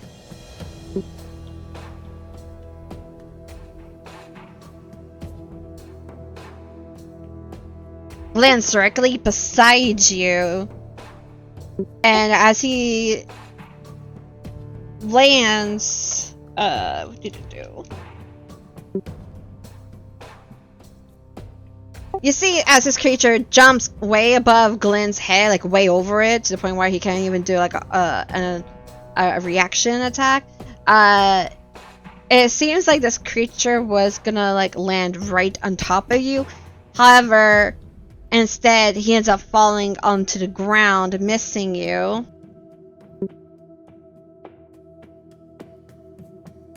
But he's still gonna swipe at you with one of his legs.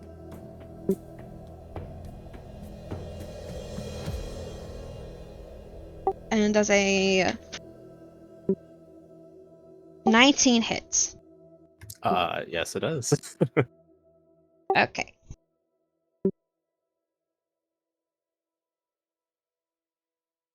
Okay, you take 4 points of acid damage as just immediately swipe from this creature. Some of your what are you wearing? Are you wearing like leather or cloth or Leather, studded leather. Okay, you see a little bit of like the leather portion of your around like your calf area kind of like starts to bubble and singe a little bit and like leave an aftermark of where he swiped you at. Kylroy's just gonna fucking scream in terror. Just hear like little sounds coming from this creature. Glenn goes, "My lord, are you okay?"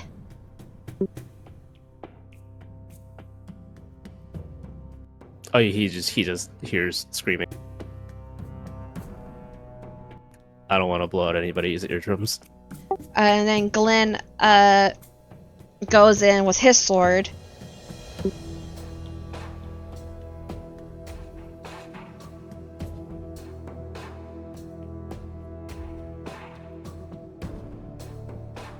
Hits and does...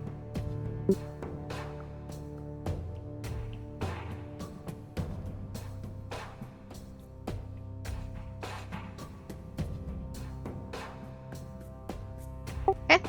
You see, as you're screaming, you may or may not see this, but Glenn quickly turns around, rushes to your aid, and takes his sword and stabs it through this creature on the top part, all the way through its body, and it just squeals and chitters as it kind of curls inward, and then just his whole body just liquefies and like just puddles at where he stopped.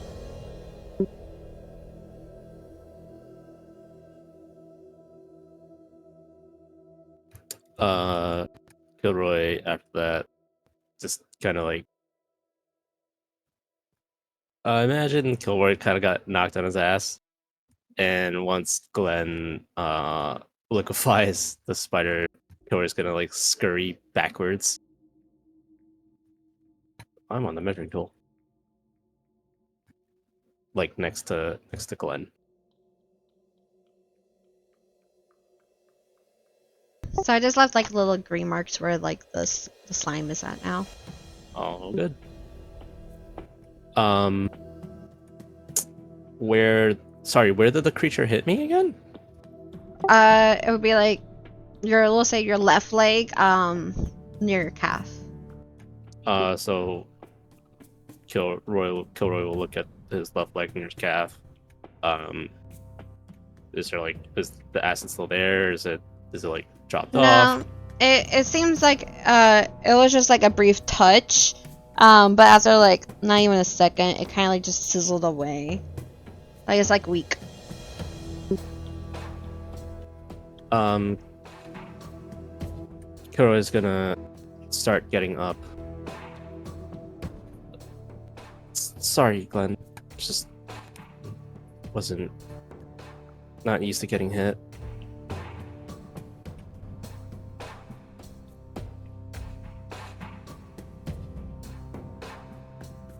Sorry, had a little snack break. No, but are you seriously okay? Yeah, just it got me in my leg, but I'm okay. If you want to, you can go back. I can take care of this. No, we have to find them. I also can't let anything happen to you. I know. I'll stay further back, or I guess as close to you as possible, within means. I guess let's not shout anymore to bring attention. Yeah. Kylroy's gonna look at the sack. He's gonna pull out one of the healing potions, and he's gonna look at Glenn. He's gonna pinch his nose and drink it. Let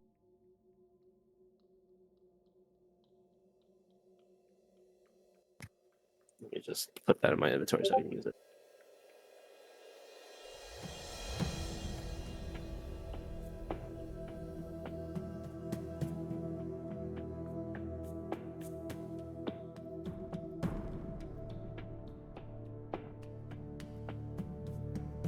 Glenn looks back to you, in like a low tone. Which way do you think we should go? Let me roll for my heal.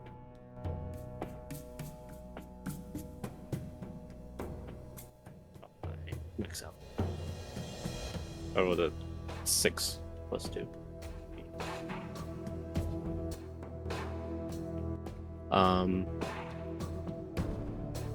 As Kylroy finishes laughing that potion.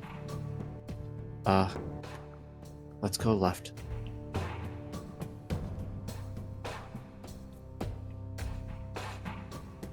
And Kylroy will point where the tracks go. Okay.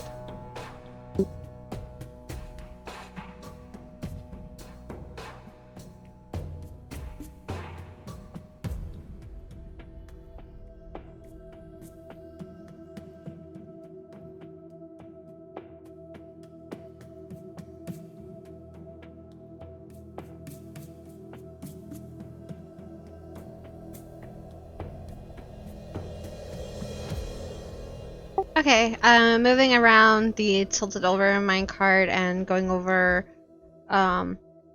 towards the left side of the pillar, you notice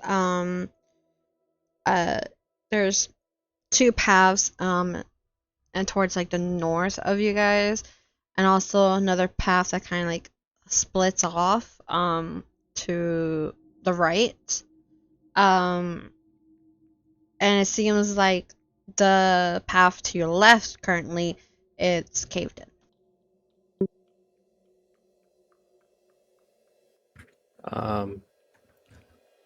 Roy will spot the path to the left being caved in, and he'll whisper, I hope they're not behind there. So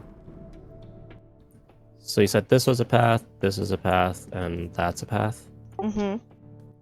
Okay. Kylroy will whisper to himself, well, if I were the miners, I would want to just walk along the track, right?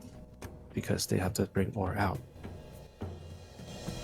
Glenn, I think we just keep following this track.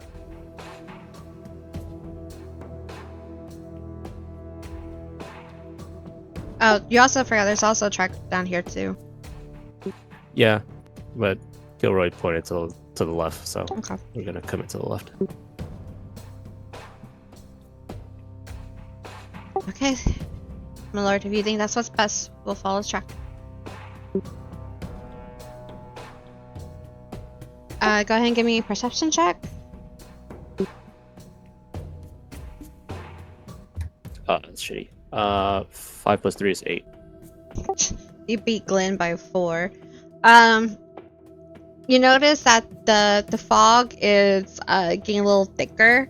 The stench is getting increasingly worse.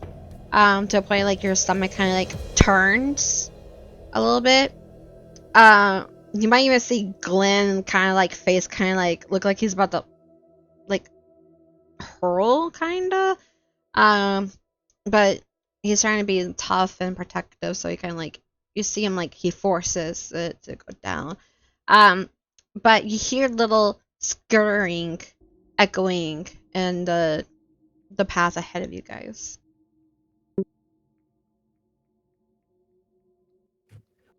Glenn, if it continues to get heavy, I think we should turn around.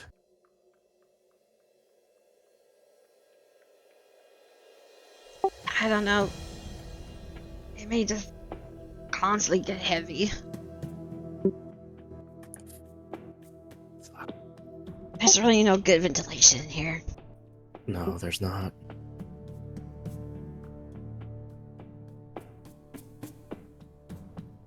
Alright, let's just try to keep going.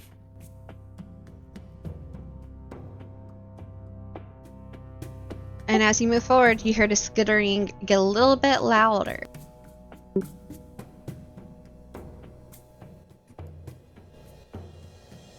Kylroy will look at Glenn, and he's gonna point to his ear and mouth, do you hear that?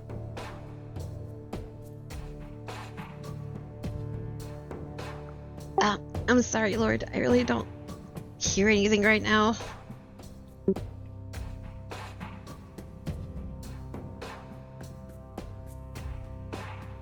But sure, so y'all are mumbling amongst yourselves. You see skittering in like the mist, 2 more little spiders. God damn it. And they don't seem to notice you right away. They're kind of just seem like they're just walking around, skittering, occasionally like knock over a few rocks, climb on some barrels.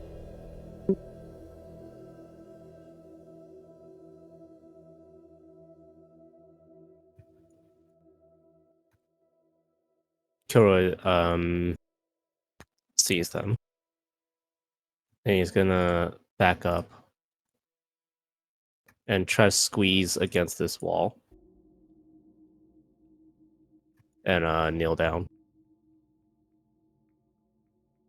And he's gonna look at Glenn, and he'll mouth the word spiders and hold up 2 fingers. Glenn grips the handle of his sword, nods, motions that he's gonna go in.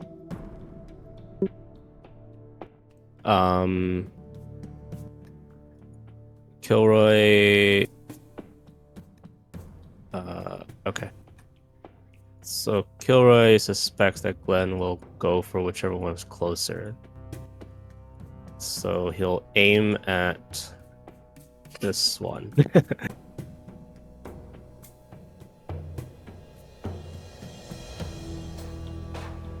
And then Glenn does 3, 2, 1, and go ahead and give me a surprise round of attacks. Yay.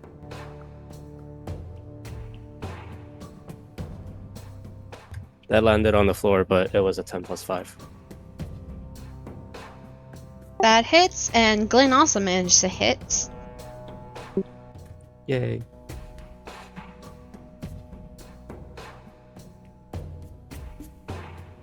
Uh, 3 cold damage.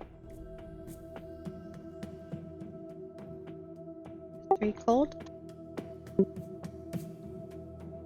And I will link. Okay, you notice as you shoot your gun off, you notice where it penetrated the little creature, that the spot surrounding it a little bit kind of like turns into like a greenish ice, and you hear it start hissing, and it starts running around, spots you and charges at you. And as I'm finishing up this description, go ahead and just roll me initiative. Okay. Its speed is reduced by 10 feet until my next turn.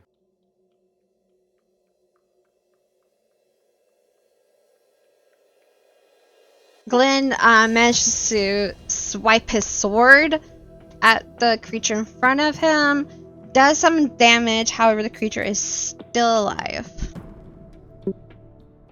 Okay.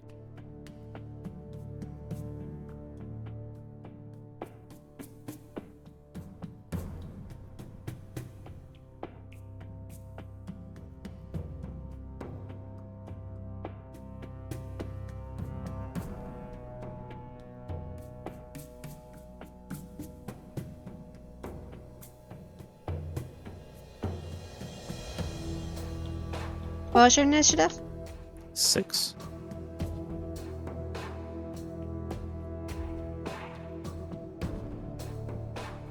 Jesus. I'm running low. Even for Glenn.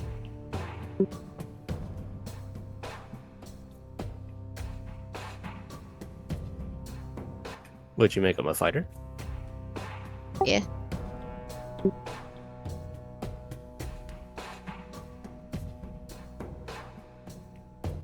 Okay. Okay, so the one in front of Glenn gets really angry. Does a jumping attack, kind of like a flea does. Like it gets down low and then jumps and it tries to latch onto him. Mm-hmm.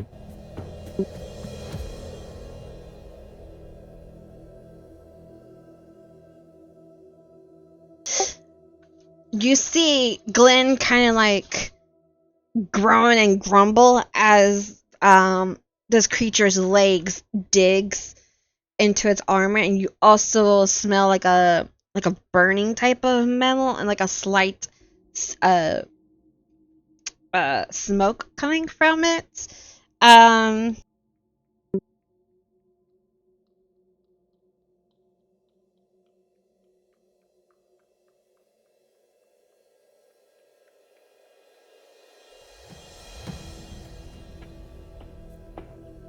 And that's it for him.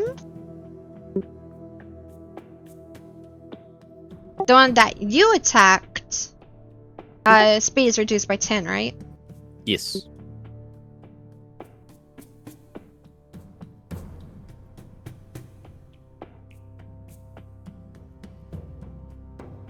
It's gonna go after you, but since some of its body is a little ice right now, it's slowed, doesn't reach you. Okay. Glenn's up, and he's gonna try and push the creature off of him, but he's using his sword as like a little prying thing. Yep.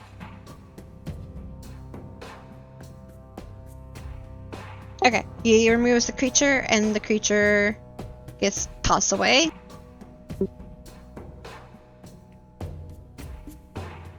And that's gonna be it for Glenn. Okay. And it's your turn.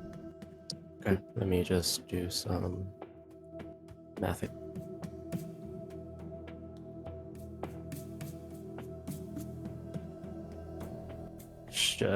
Crap. Glenn would be in the way. Well, let's see.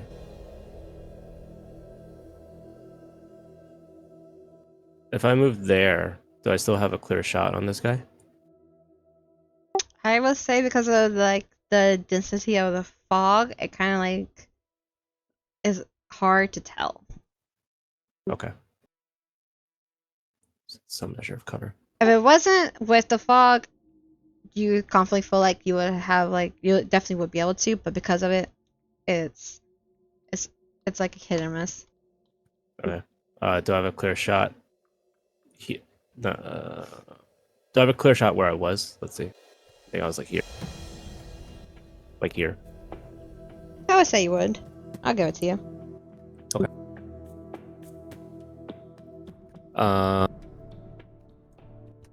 Let's go. Kylroy will shoot this one.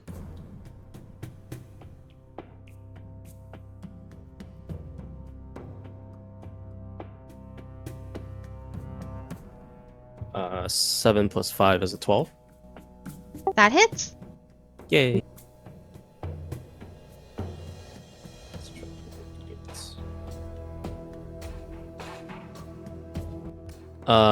3 damage. 3 cold damage again.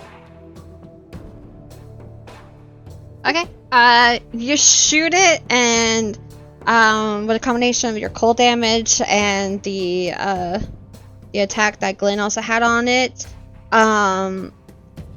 it turns into like a green icicle and stops moving and kind of just drops, and you can see slowly like the body is turning to liquid. Okay. And then Kylroy, knowing what happened last time. This guy got too close.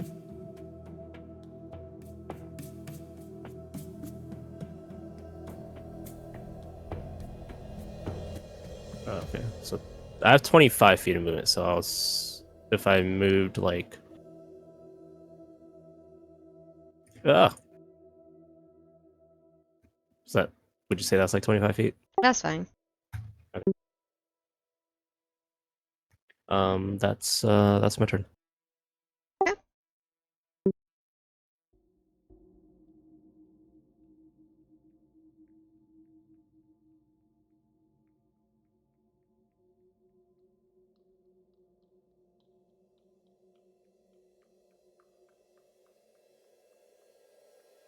Okay, this one. Is it still reduced by 10 feet or? No, it is not. Okay. It's still mad at what you did to it. So you see it try to skitter. But Glenn shouts out, "No, you don't," and does a opportunity attack. Natural 20. Let's go, Glenn! So it's automatically an 8. Plus 3, 11. And as he got like a little bit behind Glenn, and Glenn quickly does like a spin, turn, maneuver, and quickly slashes at the ground, at the creature. It gets cut in half and just splatters everywhere.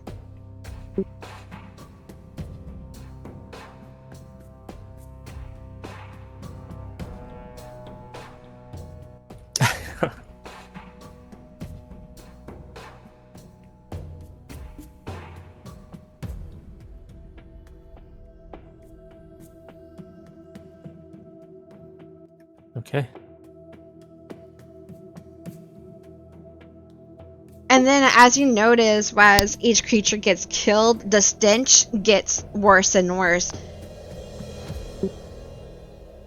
And Glenn at this point kind of covers his nose and mouth and kind of mumbles, "Do you think we should take samples?" Yeah, but I don't have anything to collect them in. Of course, I think like we should save the people first, but if it's still around, I think the doctor would like some samples, maybe. Yeah, yeah, definitely. Because I feel like whatever is ailing them is probably sourced from these creatures. Good God. And with that, we're gonna end it because it's 7:05 and you gotta get Astra now. Yes, it is. I was gonna say we should at least pause, if not end it here.